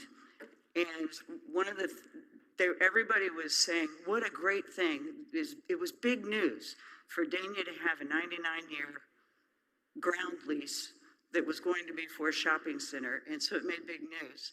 I think at the time there were probably people that were hesitant. What does that mean? Because that was a huge change, and I think maybe some of those same anxieties exist today. But I'll say that I think it's time that we take that next step, that we do something different than what we've done in the past. It's had its run, and I can say that as a family member who's watched it. And so I want to just support y'all's effort. One of the things that I did hear as I saw the two areas described on Federal Highway, the South Federal and then also the core area, is a concern that when you focus on the core area, if that's the most important thing you want to hang on and have as the identity piece of Dania, a way that ensures that that gets developed before even these other branches, Sterling or South Federal, get developed, just so that you can establish that strong core. Because I love what 101 Dania did.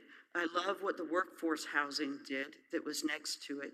For one thing, it made a statement from the commissioners that you were doing something that was inclusive and not exclusive.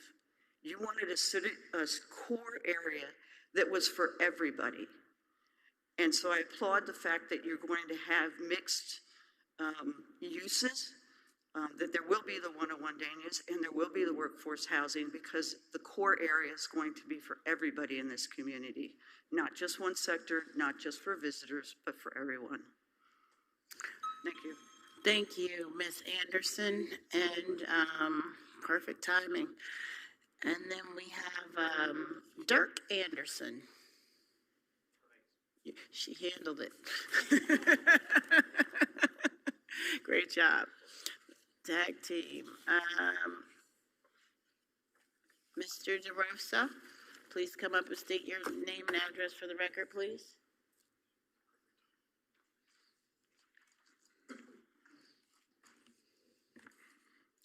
Good evening, Sean DeRosa. Good evening, Mayor and Commissioners. I respectfully ask you to vote no on TX 019-26 ordinance amendments. Tonight, you are being asked to permanently increase development intensity in a city that is already struggling with traffic congestion, flooding concerns, infrastructure demands, and overcrowded corridors. The revised proposal may cover fewer zoning districts than the version rejected by the Planning and Zoning Board, but the dangerous provisions remain.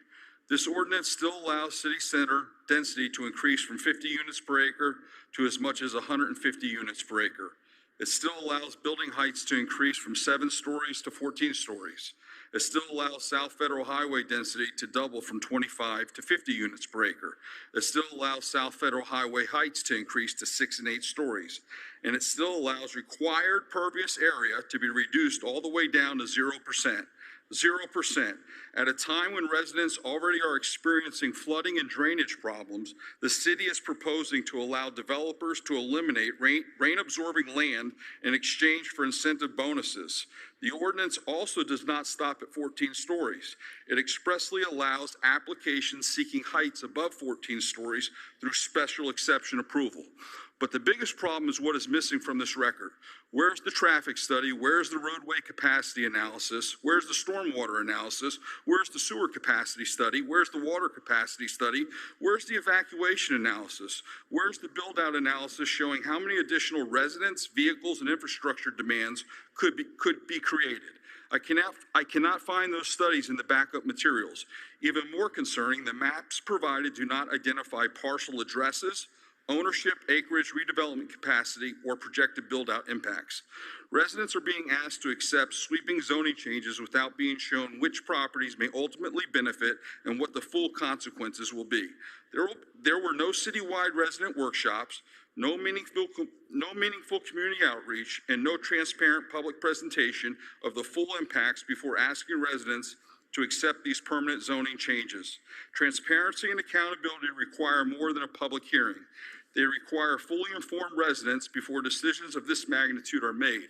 The Planning and Zoning Board already voted 4-1 to recommend denial. What new technical study has been produced since that vote to justify overriding your own planning board? Good decisions require evidence. Good planning requires data. And permanent zoning changes of this magnitude should not be approved based on assumptions, projections, or promises. I respectfully ask you to vote no. Thank you. Thank you, Mr. DeRosa. And up next, we have Richard Coker.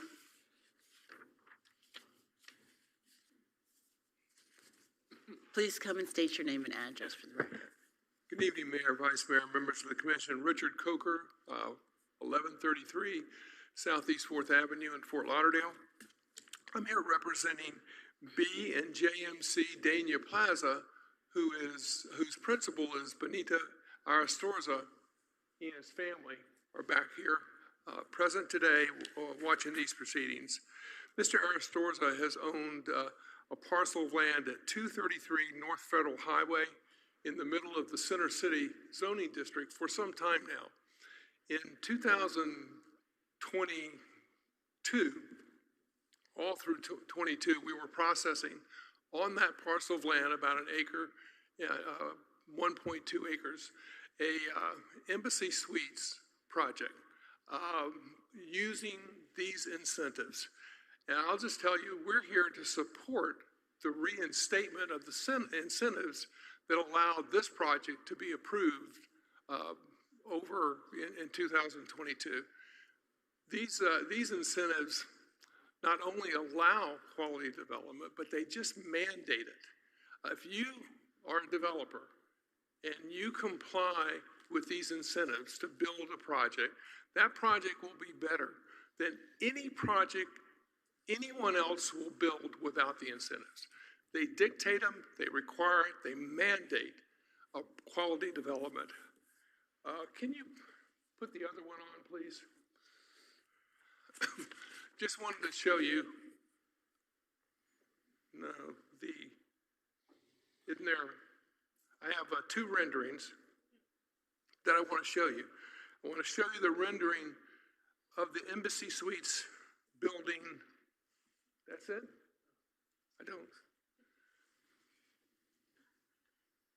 Sorry. Excuse me. There, okay, thank you. In 2022, right at the end of COVID, this commission approved Embassy Suites project on this property. It included 222 rooms, hotel rooms of an Embassy Suite. It was 13 stories high. It met all the requirements for incentive parking, landscaping. It obtained all of the incentives to allow it to go up to 13 stories. At the time when we presented this to the then city commission, everyone on the commission was pleased with the architecture, the way it looked, the quality of the development, the streetscape. We had renderings of the streetscape and I'll give you 1 minute for the technical difficulty of pulling up the PowerPoint. Okay. That project is still approved, and the site plan won't expire until 2028. However, times have changed. After COVID, all the financing for this type of development dried up, and they are redesigning it now as a multifamily. If you could just show the other one. They are redesigning the project as a multifamily project, using the incentives, hoping that the incentive package gets approved. If we could just show. The proposed project being designed will be 13 stories high. There'll be 244 units, and one of the incentives is for affordable housing. There'll be 98 affordable housing units out of 244. That's 40% of the project will be affordable housing. That's the same threshold as you have on Live Local without any of the restrictions on the city that Live Local impose. This is a project that you will approve through your normal process. Thank you, Mr. Coker. I'm going to have to stop you at this time. I think we got the picture, and I appreciate your presentation. Thank you so much. I appreciate it. All right, next, Mr. Kirschberger. Graber.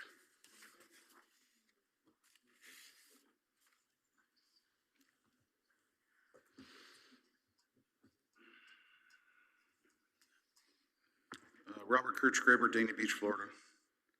I attended our zoning planning board meeting. 4-1, it was turned down. We expressed some very good concerns about the infrastructure of the city and how it's going to handle all that. Added development We are concerned about our public safety. Our city manager gave an excellent speech. It sounded fantastic, but it really doesn't address the issues. It doesn't give specifics. It just gives generalities. Maybe Federal Highway needs to be widened before development. Maybe. Okay? How about that? Let's look at that option. Let's look at the old pipes that we have in our existing city residents that are using, our failing drainage, our sewage systems. So once again, we're going to do this money grab and get instant coffers, and then now guess what? Now we got to hire more FTEs to service this area. There's been 77 FTEs hired since 2024. That's a lot. So, you know, we just keep growing, and I'm not against development. I want to see planned development. I live off of Griffin Road. I'm very, very concerned what I'm seeing going at the 441 next to Hard Rock. There's 5 big buildings going up there. It is going to slam Griffin Road, okay? And what's going to happen if we start opening up this zoning, this is like the tail wagging the dog, okay? Developers come in, we have the prize. If they want the prize, they got to play our game. It seems like we're playing the developer game. We got to bend over backwards for them. We hold the property. We hold the rules. And I think we need to look at that in a different light. And if they don't want to build here, guess what? Maybe they won't build here in 5 years, folks. But guess what? Even our city manager said that the properties in land development areas where they can develop is shrinking. So if we hold off and we keep our city the way it should be, and I want low density, I don't want to see more than 6 stories. I don't want to see 14 stories and then, oh, well, if you give us this much for the park, we'll let you build another story. And, oh, if you do affordable housing, we'll let you have 3 more stories. And the supply to our art we'll give you this. All it is grease money. It's short term. It's not cited. And once again, this was voted down by our planning and zoning board 4-1. And I think that should carry some weight for reconsideration. So I'm asking you respectfully to hold on this vote for reconsideration and let the public know of Dania Beach. People don't get the newspaper anymore. They just don't. So I don't know how we're getting these messages out to people that we're going to make this big change. We're also in a lame duck session here, folks.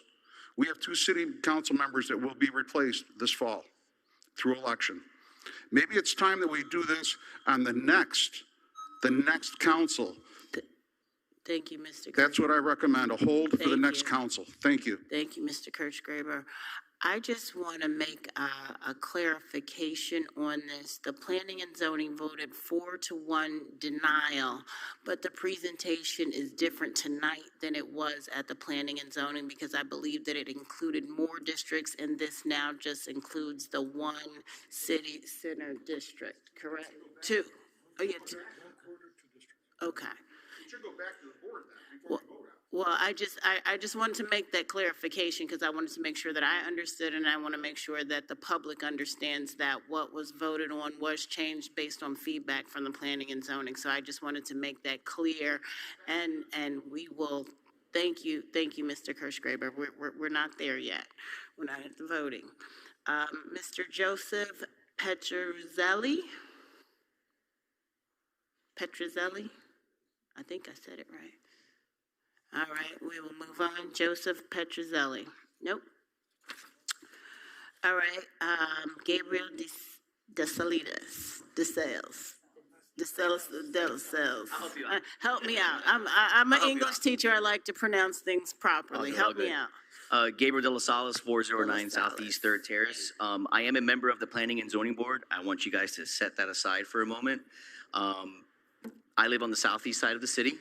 I'm a husband. I got a 6-year-old daughter and a 4-year-old son. One of the things that I mentioned, the big argument that I made in support in favor of this plan for this text amendment was setting aside the economic argument and focusing on public safety, because that's what I am concerned about living in the southeast. I can tell you that living in the southeast since January of 2017, we have found 2, and I call them zombies. It's people who are high on opiates that have fallen asleep in the alley behind my house. We've also had zombies defecating in the alley on behind Southeast 3rd Terrace as well. A couple months ago, I was hanging out on the front porch of one of my neighbors, and one of the zombies was roaming through the neighborhood and, looking at porches, probably looking for Amazon boxes. We kind of had to scare him out of the neighborhood. When you speak with the deputies and when you speak with the law enforcement here, and I know this is anecdotal and I would love to see statistics, but I think the statistics will back up what I'm about to say. A lot of this seedy activity, this criminal activity that flows into our neighborhood is coming out of these seedy motels and the blighted properties there. It's kind of axiomatic that when you have a blighted property and underdevelopment, that it attracts an element that isn't necessarily the best for the neighborhood. And I know that a lot of this argument centers around preserving the character of Dania Beach. And when you drive on that South Federal Highway corridor, that is the character of that corridor. You see hand-to-hand transactions and prostitutes walking at night. And I don't think that's worth preserving. And I think that if we actually want to preserve and protect the neighborhoods, there should be an investment onto that South Federal Highway corridor. So rather than having, seedy folks, to put it politely, strolling into the Southeast neighborhood, we're not having that element in the neighborhood any longer. I do want to point out that, and I think it's a valid concern, people are reluctant for change. I get that. I grew up out in West Broward. I remember where my grandfather had a farm, Miramar Parkway was a dirt road back then. It's now 6 lanes in each direction. As Candido mentioned, the change is happening. I think the question before you guys is whether or not we want to keep up with what's going on around us. The airport, I think top 10 busiest airports in the country. The cruise port, top 4 in the world or top 5 in the world. 40% of the fuel in Florida comes out of the port. That's what's going on around us within city limits. So those are my comments. Thank you. Thank you, Mr. DeSalis. All right, next we have Mr. Did Ed leave? Mr. Campion? Oh, there you go. Okay, you moved up. Come on up, Mr. Campion. And state your name and address for the record, please.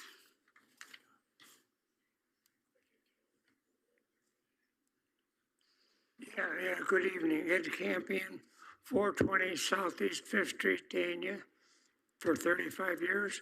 I was wondering, when is this going to be voted on? When is the construction going to, tonight? Well, there wasn't much notice on this, and how many people had input on it? What public workshops did you hold lately? I mean, I'm not against development, but like Sean said, what's the sewerage? What's the water? I don't think many of the residents know that this is happening. I don't see where it was advertised, where people were invited to a public workshop, where we all should get a chance to voice our opinions and see what's happening. And there's a lot of buildings just north and south of Dania Beach Boulevard, on the east side and west sides. They really should be demolished or taken care of, because those are, I just can't figure out how they had them open so long. But I just think that more people should have input on this. I think there should be more workshops with it. At least delay it a month or so. I'm not against building if it's done responsibly. We do have a traffic problem around here that may be eliminated in the future by robocars and so forth. Okay, thank you. Bye. Oh, thank you, Mr. Campion. City Manager. Thank you, Mayor. I just want to add some clarity because it keeps coming up. This item is a zoning item. There's no specific development tied or attached to this item. Any specific development that comes forward, if this item was to be approved, has to go through a process. It has to go through a process that's going to be evaluated by the city and the county as well for any water usage, for any infrastructure, sewage. the development will have to have a traffic study, and that project, each individual project will be presented to this commission in a public hearing. There is no projects right now tied to this. This is simply a zoning item for the federal corridor, as we discussed. So when there's mention of water usage, sewage, infrastructure, traffic, that comes on a case-by-case basis for each specific project. A project could be 2 stories, or it could be 14 stories. There's going to be a different impact tied to each specific development. And each specific development will have to be presented in a public forum like this. There will be advertisement, there will be public comment, and there will be 2 readings. Well, it depends. Okay. So we're not there yet. That's why you're not getting this information you're requesting, because it doesn't exist. This is a big picture zoning matter focusing on a specific corridor, which is the federal highway corridor. Do we want to change the way it looks today? And part of that change requires this zoning change. Thank you, Mayor. Thank you, City Manager, City Attorney. Just one thing, although there could be a vote tonight, it's actually for an ordinance. It takes 2 readings and 2 public hearings and then 2 votes. So there would be a second meeting after this. Okay. That's all the public comment that I have before me. Is there anyone else who did not turn in a request who wishes to speak, who has not already spoken? Okay, then I will go ahead and close the public comment and move forward with discussion from the commission. Do we have any comments from the commission? Vice Mayor? Yes, I have a lot of comments. Listening to the pros and cons on this particular ordinance change, I'll go slow. We had 2 years ago, we already had this ordinance in place in most of the city. We tried our best to listen and make the change, just as the manager had said. And I don't know if everybody listened to what was going on, and they keep saying they still want public safety. They want to make sure that everything's okay. They want to make sure their neighborhoods are safe. They want the infrastructure fixed. They also said in that it takes money to do that, and that money's not going to come unless we start talking about raising our taxes. But then that's not going to work, because if it passes from the state, we won't be getting any taxes. So I don't know where everybody thinks we're going to get our money from. So, it's not that difficult to understand what we're trying to do here. And it's very frustrating to hear the negatives out of this, because we're trying our best up here to make a decision for what's best to the majority of the residents in Dania Beach and sympathize with the ones that are unhappy. The ones that are unhappy, I wish you had a better answer for us besides the complaint, because we don't have any other answer than what we're directed by our staff, because our staff is a professional. They did the research. They know what's going on. We've been here. We've already discussed the incentives many times over and what they've done. And you look around and see what they've done. If it wasn't for these buildings that were up in Dania Point specifically, you would have all the deputies that we have out there that stopped a particular incident we had this week at Dania Point or out throughout the city, and we wouldn't have those deputies that would be able to stop some of these crackheads that were supposedly in the alleys. I mean, you got to get it. You got to get you got to get with it on the situation. I just don't get why. It's not that I understand you don't want the growth, but there's no other way that we're going to be able to fundraise in this city to satisfy everybody's needs for infrastructure and parks. And I mean, we're unfunded right now for 3 parks because we don't have the money. But the rest of the residents want new parks. So what are we going to do? You know, it's a catch-22. So the decision that we make up here, again, is just over an ordinance that will allow, in follow-up with all the different things we just got done talking about, that they have to go through the process. And everybody has to understand that that's the direction that is going to elevate our income to the city for us to be able to provide you, the residents, with the things that you request. So, you know, I get a little frustrated. I'm sorry to vent like this, but I try to listen to everybody out there, but I don't hear any reasonable answer of any other way.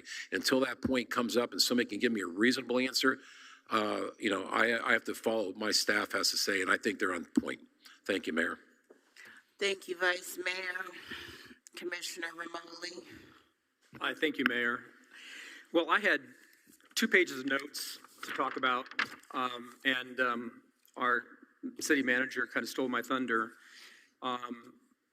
about all the things that I wanted to bring up. I think you really raised all the questions and all the items that I wanted to raise regarding this particular ordinance, excuse me. I think we have to look at smart development, and I think leaning on our staff, who are extremely professional and knowledgeable and know what they're doing, have looked at this very, very carefully.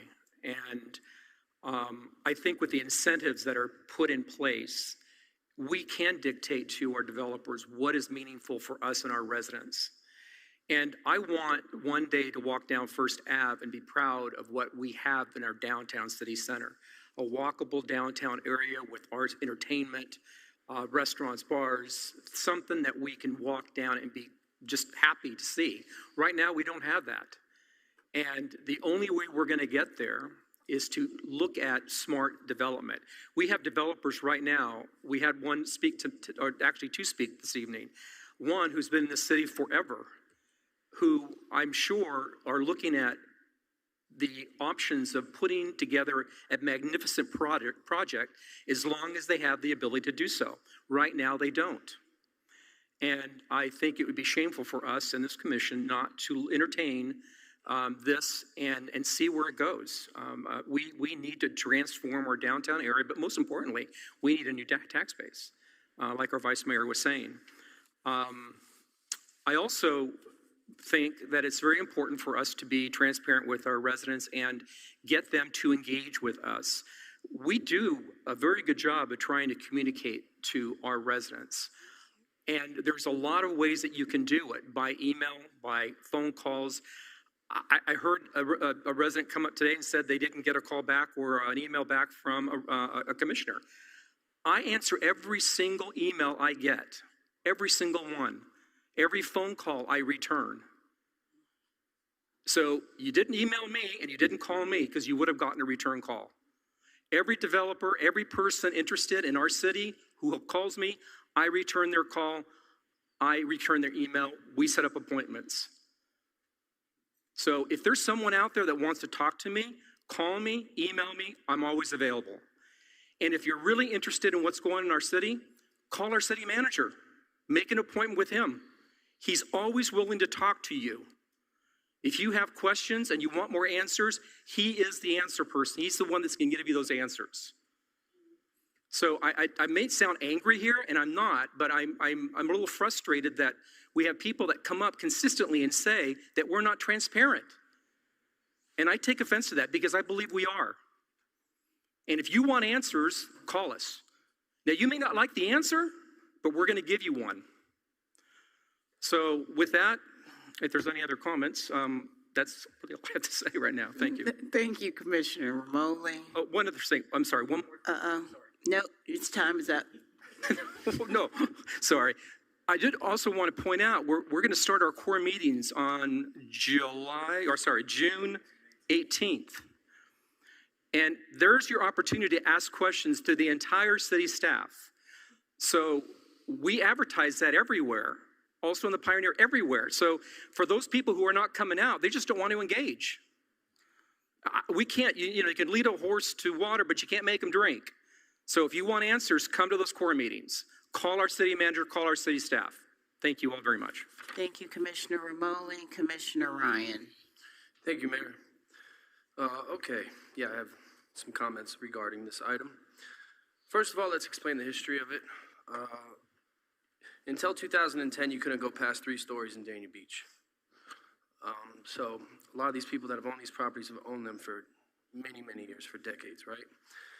Then in 2010, we opened up the height and the density to 14 stories with incentives and to 100 units an acre, in specific areas. And you could build 7 stories on US 1 from 2010 on. So that opportunity was there for 12 years. And I don't really see many 7-story properties south of Sterling or north of Sterling. Some of the properties that were built or approved to be built were delayed, that were approved a long time ago, like that hotel that the gentleman mentioned, right? So it's not like we're opening opportunity. There was a lot of opportunity there for many, many years. And some people got in the game early, and they had to kind of go through growing pains, and they had to go through it. So we worked very hard to reduce the height and density for our new rack units. We had 10 or 12,000 rack units that allowed for 14 stories and 100 units an acre, okay? And we still have a few thousand of those rack units available to be built. So even if we don't change this, you could still build 14-story buildings with 100 unit density in the city. They didn't go away. There's 1,000 developers still own them, but they're holding on to them, okay? So we had the new 6,000 rack units that we got approved. We had to work very hard for that, to go through the county, through the state, back to the county, to us to approve them. We put the height and density limits on those to 7 units an acre and 50 units an acre and 7 stories. So height and density is welcoming opportunity and sustainable growth. So we don't want to keep up with demand and not overwhelm our city into something we don't necessarily want. I've been driving through a lot of neighborhoods throughout this area, walking them also, and I keep noticing something about some of these cities that are, very pro-development. Some of them all look the same. You can't really tell the difference. They don't have much character. The footprint is different. It gets lost. Dania Beach is different. We're unique, and we're the oldest city in Broward County. We have endured through many natural disasters, and we've endured through economic strife before, so this is nothing new for us that the city can't get through. There's nothing that the city can't get through. We've been here 120 years. We have historical neighborhoods that tell a story. We have beaches that people drive past 3 other cities, sometimes 5 other cities to get to. We have parks, and we have nature that you can't manufacture.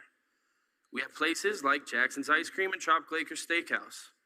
They've been serving this community for generations. And those aren't attractions, those are family institutions in the city.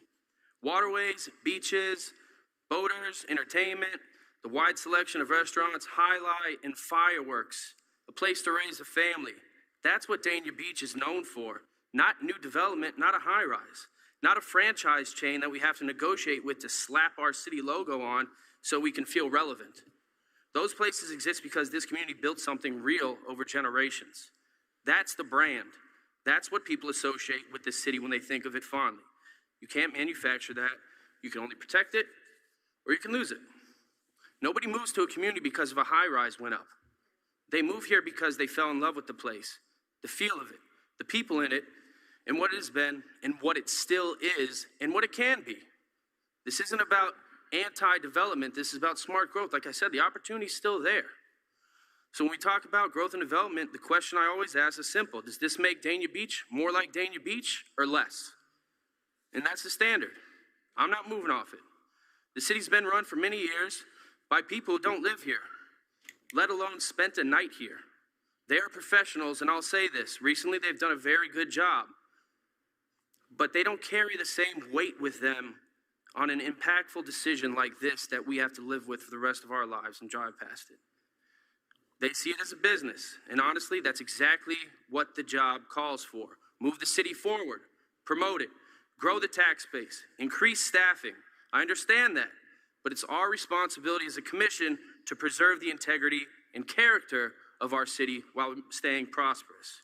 Let's not forget, as I said before, we're 120 years old, and we have been profitable. We had a boom like no other in the last several years, from development and the FPL power plant, as Marty Kerr noted, a few years ago. I've talked to developers also, trust me, more than a few of them, and they'll tell you the same thing. Inventory's high right now. That's why projects aren't being built. The market has not caught up with the increase of inventory over the last several years. There was a building boom that a lot of people may have not noticed happening, but now we're leveling off. This is not a moment to pull the fire alarm. This is a moment to be thoughtful. Some have a goal, or had a goal, to push Dania Beach past 50,000 people so we could earn some kind of special designation. Our current population is around 32,000 people. So 50,000 is not a modest adjustment. It's a 55% increase in the population of the city. More than half, again, as many people as live here right now. I don't want a special designation badly enough to do that to this community. It's not a trade I want to make. There are lots that have been for sale for decades on US 1, regardless of the height or density or regardless of the zoning changes. It's not our responsibility to sell those lots for those owners. I have young children here. I want them to be able to recognize the city that they grew up in. I don't want them to feel pushed out, lost in overcrowding and overbuilding that happened out of panic.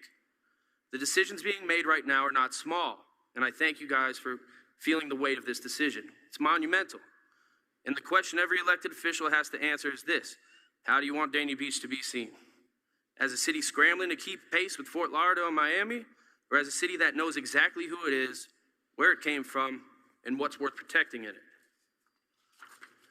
The problems this city faces, like slum and blight, homelessness, crime, vacant properties, they're not going to be solved by looking away from them.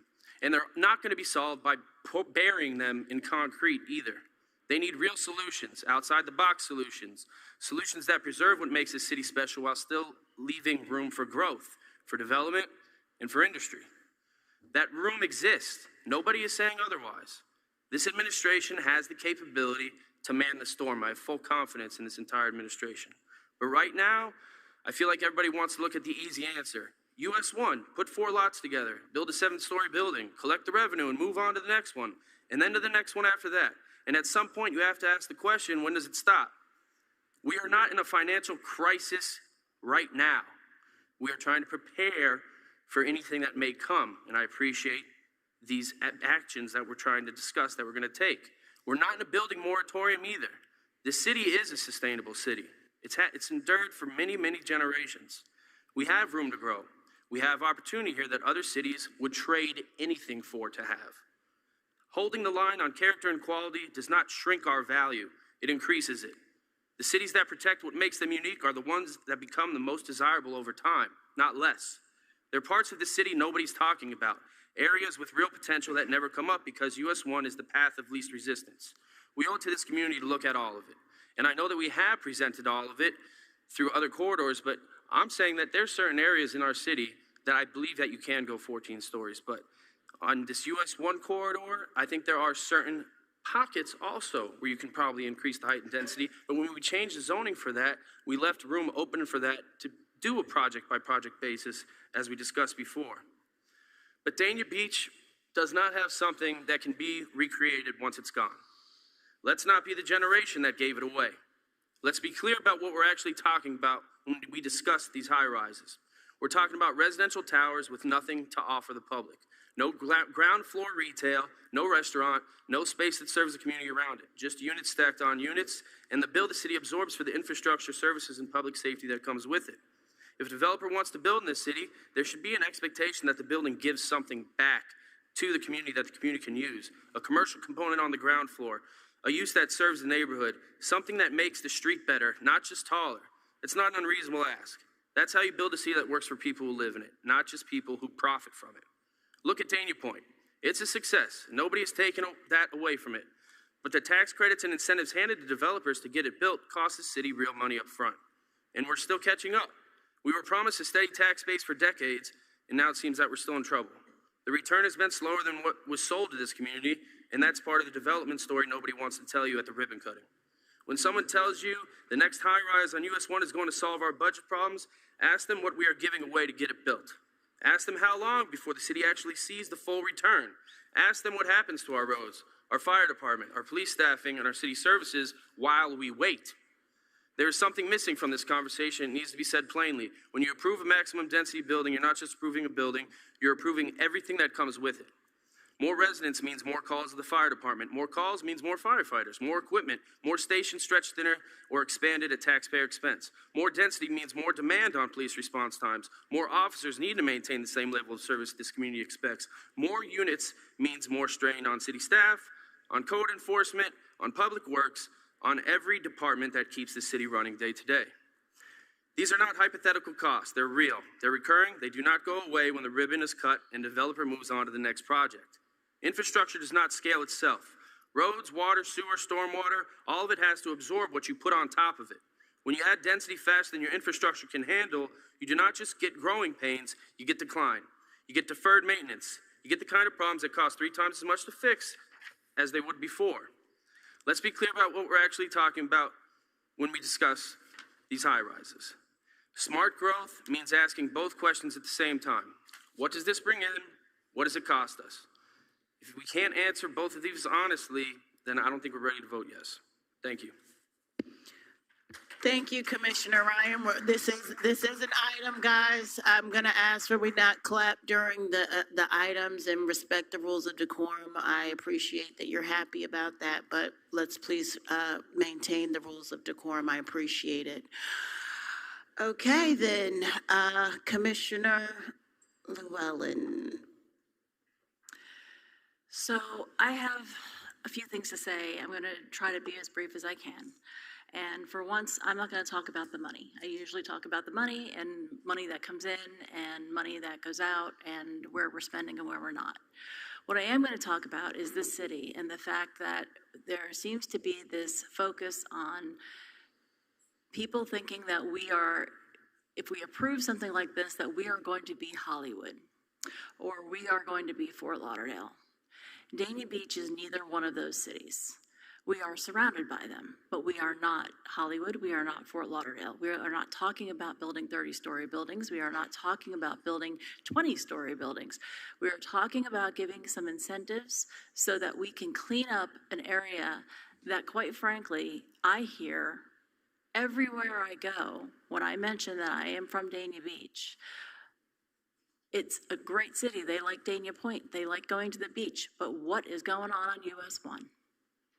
And it is where people come into the city, and the first thing they see are things that are run down, buildings that are empty, that people don't want to rent. There are buildings that have been for rent for I don't even know how long, and they have been empty. And they look terrible. They need to be repainted. They need to be power wash. They need to be something. I don't know how an owner of a building could even put up a place for rent looking the way that they do. And even Visit Lauderdale. We had a workshop where we did discuss this, that CRA workshop, where we talked about these issues and the problems that we were having. And I can't remember exactly the words they used, but basically it translated to me as, what is Dania Beach? Old. Not historic. Old. That's not who we are. This city is the way that it is. It has a hometown feel, not because of the buildings, but because of the people who live here. And that includes the people that have lived here their entire lives for generations, but also the new people that are moving in. I run into people all the time who are new residents. I always chat to them. Every time, wherever I go, I start talking to people. My husband gets annoyed with me because I do it. But I always just try to talk to people. I find out where they're from. Go to Dania Point. Where are you from? Do you live in the city? Are you visiting? Are you from out of state? Where are you from?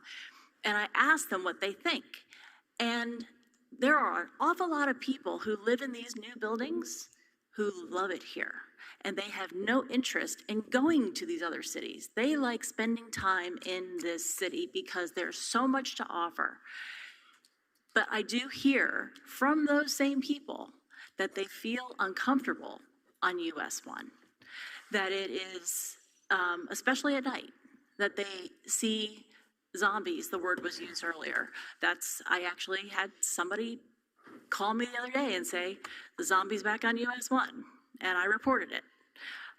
And we had police go out and our homeless unit went out and talked to the individual and took care of the situation. But this is it's not gonna solve the problem, but at least it'll make it better. And if we can at least get past this, and I will say, our city is not made up of people who don't live here. Our city staff is not made up of people who don't live here. Our finance department alone has what, three people who live in this city. They see what's going on. They're paying taxes. They're paying property taxes. So whether it goes away or not, these are people that are paying taxes and they know where the money's going and they like it. So to try to make it seem like we are losing our identity when the bottom line is that the city is made up of good people who enjoy being here. You still see your neighbors at Publix or wherever you go to shop. You still see people at Tropical Acres or Jackson's or wherever it is that you go to. That's what makes this a community. That's what makes this a nice place to live and a place that people like to visit. I've had so many people who have come here just to visit, who have been on vacation or whatever, and they're like, I would love to live here. This is a great place to live. It feels like a real community. So to make it seem like making a zoning change that is not giving free rein to developers to do whatever they want, they still have to go through the same processes that they've always had to go through, is really not a fair generalization. And the bottom line is that we need to do something. Whether there's money involved or not, we can't keep straining our resources dealing with the issues that we're dealing with on US 1. I was at the planning and zoning meeting. This is a different presentation. That presentation dealt with a much larger area, a lot more area of potential development. And I agree actually with Commissioner Rima. There are a lot of other areas that need some help, and I agree, and I've actually mentioned that a couple of times. And who knows, maybe we'll look at some other areas not contained in that particular area where we need some help as well. But for the time being, this is something that we've been talking about since before I was on this commission. I think since before Marco was ever on the commission.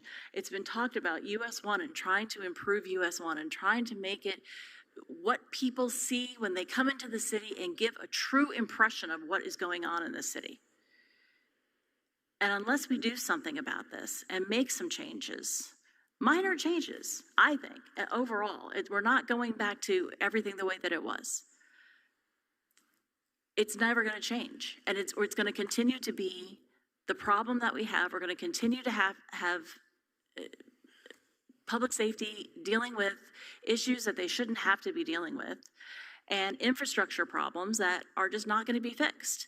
So that's all I really have to say, and I don't know if the mayor was intending on saying anything, but whether you do or not, when you are finished, I would like to make a motion to approve this item. Thank you, Commissioner Llewellyn. And thank you, Commission, and thank you, staff, and thank you, City Manager.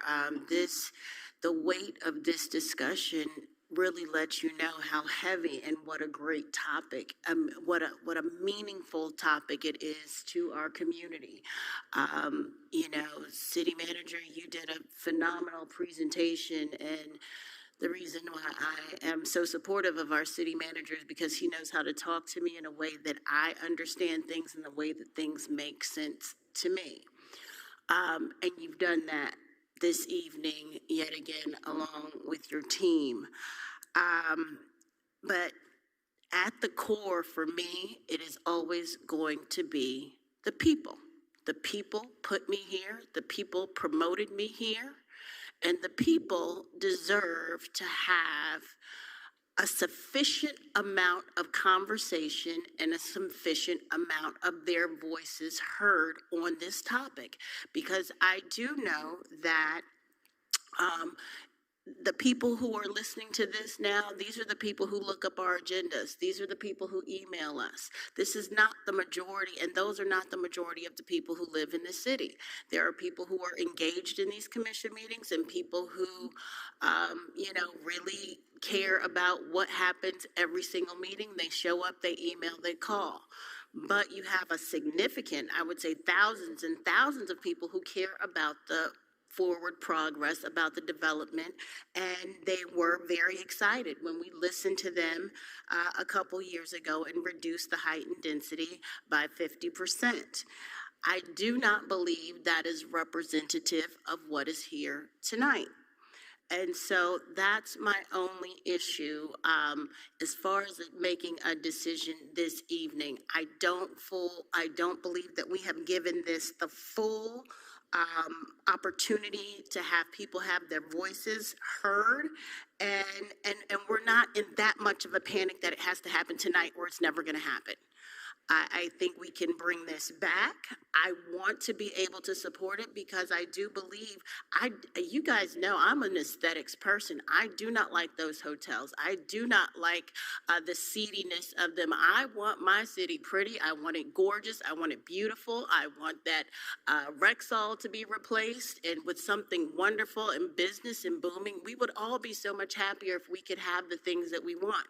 But I feel that at this time that we have not, just because we put it on an agenda and put it down and said that's what we're going to talk about, that isn't a sufficient enough conversation for the people to weigh in. And so that is where I land on this, because I think it should, if we said, you know, we put it out, we marketed, said we're going to have this discussion on zoning, and I realize, and thank you again, Candido, for making it clear that this is a zoning change, and we're not saying this is a development and all of that, but at the end of the day, I just feel that we need to have more input from the people who put us in these seats. And so that's where I am on it. And so if we can go ahead and call it to a vote. Oh, second. No, we need a second. We had a motion from Commissioner Llewellyn and Commissioner Romoli. Yes, Mayor, thank you. I tend to agree with you on one thing, and that is more time. So I would like to second the motion, but I'd like to also delay the second reading until July 7th. Give our residents time to contact our city staff. They'll be able to attend our core meeting, ask questions, and I think that will give them enough sufficient time to ask the questions that they need to ask, to be comfortable with what we are planning to move forward. But you know, honestly, like I said before, if you're not engaged and you were not involved and you didn't go to the planning and zoning meeting to hear that, and you're not here tonight, I received emails and phone calls, I'm sure you did, and everybody on this dais did, maybe 5 or 6, both for and against. So it's not an overwhelming number of people. So, I mean, if we give them, I mean, we can wait till next year. Are we going to get more people? Probably not. But I think that if we can delay it till July 7th, that'll be the last meeting before we recess. It gives plenty of time for people to engage, to call, to come to our core meeting, ask questions. I think that's what we should do at this point. So I'd like to make a second the motion, but delay the second reading until July 7th. So the second amendment to the... Do you accept the friendly amendment? Okay, so Commissioner Llewellyn accept the amendment to postpone it until July 7th. The second reading. The second reading to July 7th, yes. Okay. All right, then let's go ahead and call it to a vote. Elora. Commissioner Llewellyn? Hold on. Yes. Commissioner Romoli? Yes. Commissioner Ryan? No. Vice Mayor Salvino? Yes. Mayor Davis? No. Mayor, the motion carries. Thank you. And we will move on to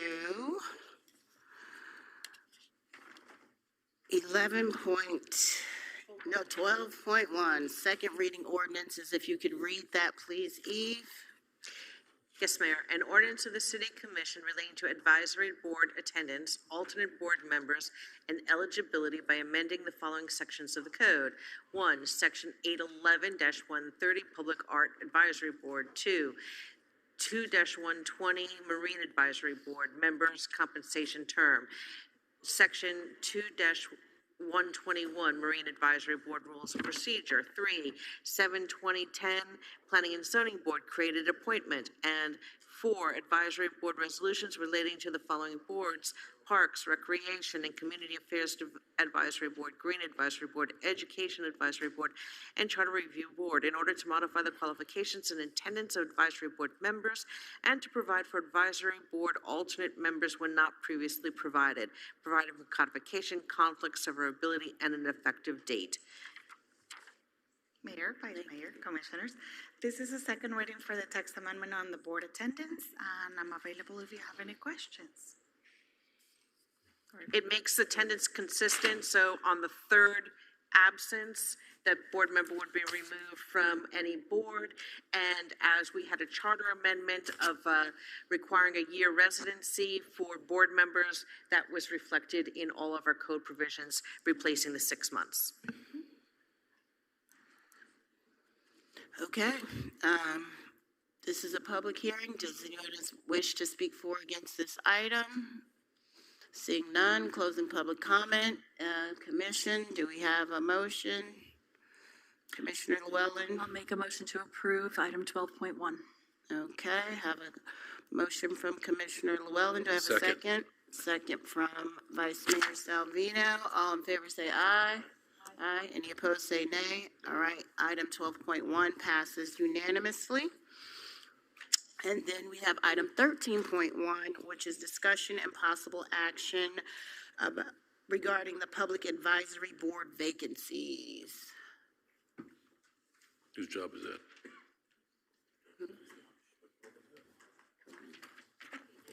Uh-oh, somebody turned you off. There you go. Why is it not? There you go. Good evening. Good evening. Hi, thank you. So this item is for the appointment for 4 vacancies on our Public Art Advisory Board.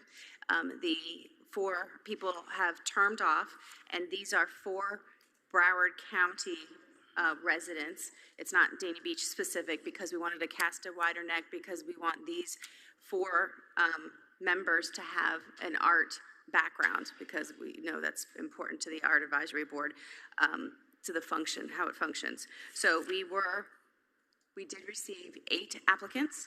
They are identified in the staff report and ranked by our public arts consultant in terms of based on experience and the public art and art experience that each of them have.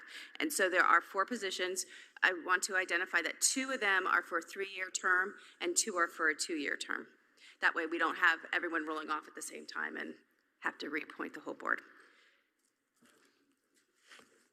Okay.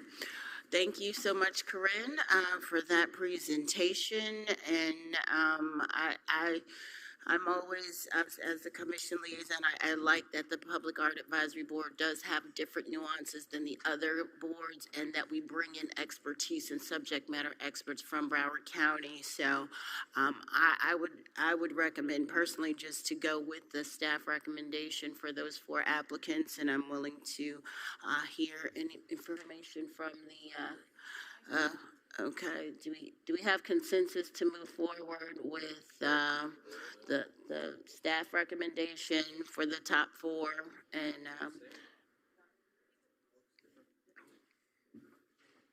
you're good? Okay. All right, so I have unanimous, we have consensus to move forward with the top 4 Public Art Advisory Board recommendations from our consultant. Thank you, Corinne and Eleanor, and for that. Next, we have my poor board appointment. I just want to say thank you, Commissioner Ryan, for recommending a person for that position for the Housing Authority, but I don't believe that he qualifies. It's a very specific niche of a person that has to qualify for that, but the person you recommended was amazing, and I wish he did qualify. We'll go to item 15, Commission comments, and we will start with Commissioner Llewellyn. Thank you, Mayor. I'm not going to have a lot to say because it's late and it's been a long night. But I will say, few of us went to the PEA Economic Engine Report luncheon this last week. Interesting fact that, what did they say, that the port generates $43 billion of revenue into the county. I think that's what they said. I know the number was 43 billion, but I can't remember if it was the county or the state or what it was. I think it was the county. But I mean, that's like a third of the county's budget. So that's significant. And it's impressive that our port is doing that well. And we have a piece of it. So it's a good thing. I don't really have anything else to say. I'm tired and I think it's time to go. So I'm just going to say Happy Father's Day to all the fathers coming up, and including the gentleman on the dais. They're all dads. And that's all I'm going to say tonight. Thank you very much. Thank you, Commissioner Llewellyn. Commissioner Romoli. Thank you, Mayor. Not a lot to say other than I just want to, again, thank Chief Tarala and his team for keeping us safe. Great job as always. I actually was watching the news, and there was another city, I want to say somewhere in New Jersey, where it went completely out of hand, and they just couldn't control. There must have been 800 to 1,000 kids doing the same thing they were doing here. Kudos to you. You should have made the news as like perfect. So, and I just want to thank the entire city staff for such a great presentation this evening. Really informative. You know, anybody listening to that presentation would understand exactly what it is and why we're doing what we're doing. If you don't, well, then you missed it. Ask questions and contact our staff. So good night, everybody. Thank you very much for attending and engaging. Thank you. Thank you, Commissioner Romoli. Commissioner Ryan. Thank you, Mayor. I just want to get some clarification from the commission regarding our last meeting. We had the young lady who presented what they can do, what the Historical Society of Broward County can do for the Frost House. So she said that she can decorate it inside and outside. It can promote it, HGTV. It's going to be the main featuring property for them. It's not going to cost the city anything. They're going to set it up. But I don't think staff understands that we want to move forward with it so they can start this process, because we're like right around the corner, to be honest with you. It's going to happen sooner or later. So I just want to make sure that we have approval from the commission for the city manager to see that we approve it, and then he can communicate with that organization so they can move forward, instead of then coming back here and giving you guys a PowerPoint presentation showing you Christmas decorations. Sounds good? I just don't like making decisions during the comments, but I'm fine with that. But we already made the decision, I think, but I wanted to make this clarify for staff to understand that we want to move this forward. Yes. Good? Yeah. Good, Candido? All right. Okay, thank you. Have a good night, everybody. Happy Father's Day, fathers. Vice Mayor. Nothing. Other than congratulations, Chief, on your deputy making Deputy of the Year. Was very nice. Very nice. That it, Vice Mayor? That's all. All right. Thank you, Vice Mayor. Nope, I've got 3 pages. No, I really don't. I did some of mine, which is I'm going to reiterate my thanks to Chief Pelliser for him giving me the information to make Dania Beach shine on a national stage. That was huge, and it really makes a difference. I want to thank you for that. Prior to leaving for the U.S. Conference of Mayors, I held my first Broward League of Cities meeting as the president, and I want to let you guys know that the property tax, that conversation is going on in every single city. It is like I'm inundated with it in and out, and that we veered away from our normal agenda just to talk about property taxes, and so what we're going towards the importance of municipalities working together to ensure local governments can have a unified voice as much as possible. We're working with all of the municipalities in Broward as well as the Florida League of Cities to get that messaging down. And as it becomes more available, we will keep you posted. We're also looking at strategic planning processes and partnering with our community organizations and our businesses and city managers and all of our municipalities, and we will keep you updated as those efforts progress. Also, at the U.S. Conference of Mayors, we submitted our artwork was on display across the United States for our 250th anniversary. It was absolutely beautiful. I think maybe only 25 cities submitted, so I took pictures. I'm way behind on my posting, but it was absolutely beautiful, and Dania Beach was represented on the national stage with our public art that we chose. So thank you again to the Public Art Advisory Board. Thank you to this commission because our art was center stage, so much so that the other cities were jealous, and they said, I guess it must be some more powerful cities, and they have now pushed back our timeline to November in order to allow other cities to submit theirs for the 250th anniversary. So we won't get a first place prize, we'll still be in the book, but people saw the idea, they wanted to participate, and so now other cities are gonna have the opportunity to submit artwork like we did on time. So go Dania Beach. And the last thing from the U.S. Conference of Mayors, which I think will be a fun idea, and I talked to Candido a little bit about it, they have given us 200 FIFA soccer balls. So that's really cool. FIFA's coming up. It's huge. It's worldwide. And I talked to Candido about maybe doing something fun with all of us so that maybe we can give them to our schools, our after-school programs, perhaps the Rita Crockett Beach Sports Academy. It's really cool to have those balls, and then we're just going to inflate them and really kind of, and maybe we'll bring some economic activity into the city as well. So I thought that was really cool. So that I really enjoyed the Conference of Mayors. It really just does go to show that when you go and you engage and you participate, that you can put the city on a national stage that makes the city of Dania Beach look good. Next. Earlier today, I went to the Marine Industries Association of South Florida, the MIASF, where Board Chair Julie Berry was the board president, and Phil Purcell, who is the owner of MIASF, shouted out. They own the Fort Lauderdale Boat Show, bringing billions of dollars for the Fort Lauderdale Boat Show, and shouted out Dania Beach for their efforts and our team with the docks and everything that we're doing with the city. So Fort Lauderdale was there, and Hollywood was there, and all the people in the marine industry. So it was good to get that shout out from Phil Purcell from MIASF, and that's pretty much it. We are rocking and rolling. Thank you guys. Happy Father's Day, and to my daddy, happy Father's Day, because he's the best daddy in the world, and have a good night, everybody.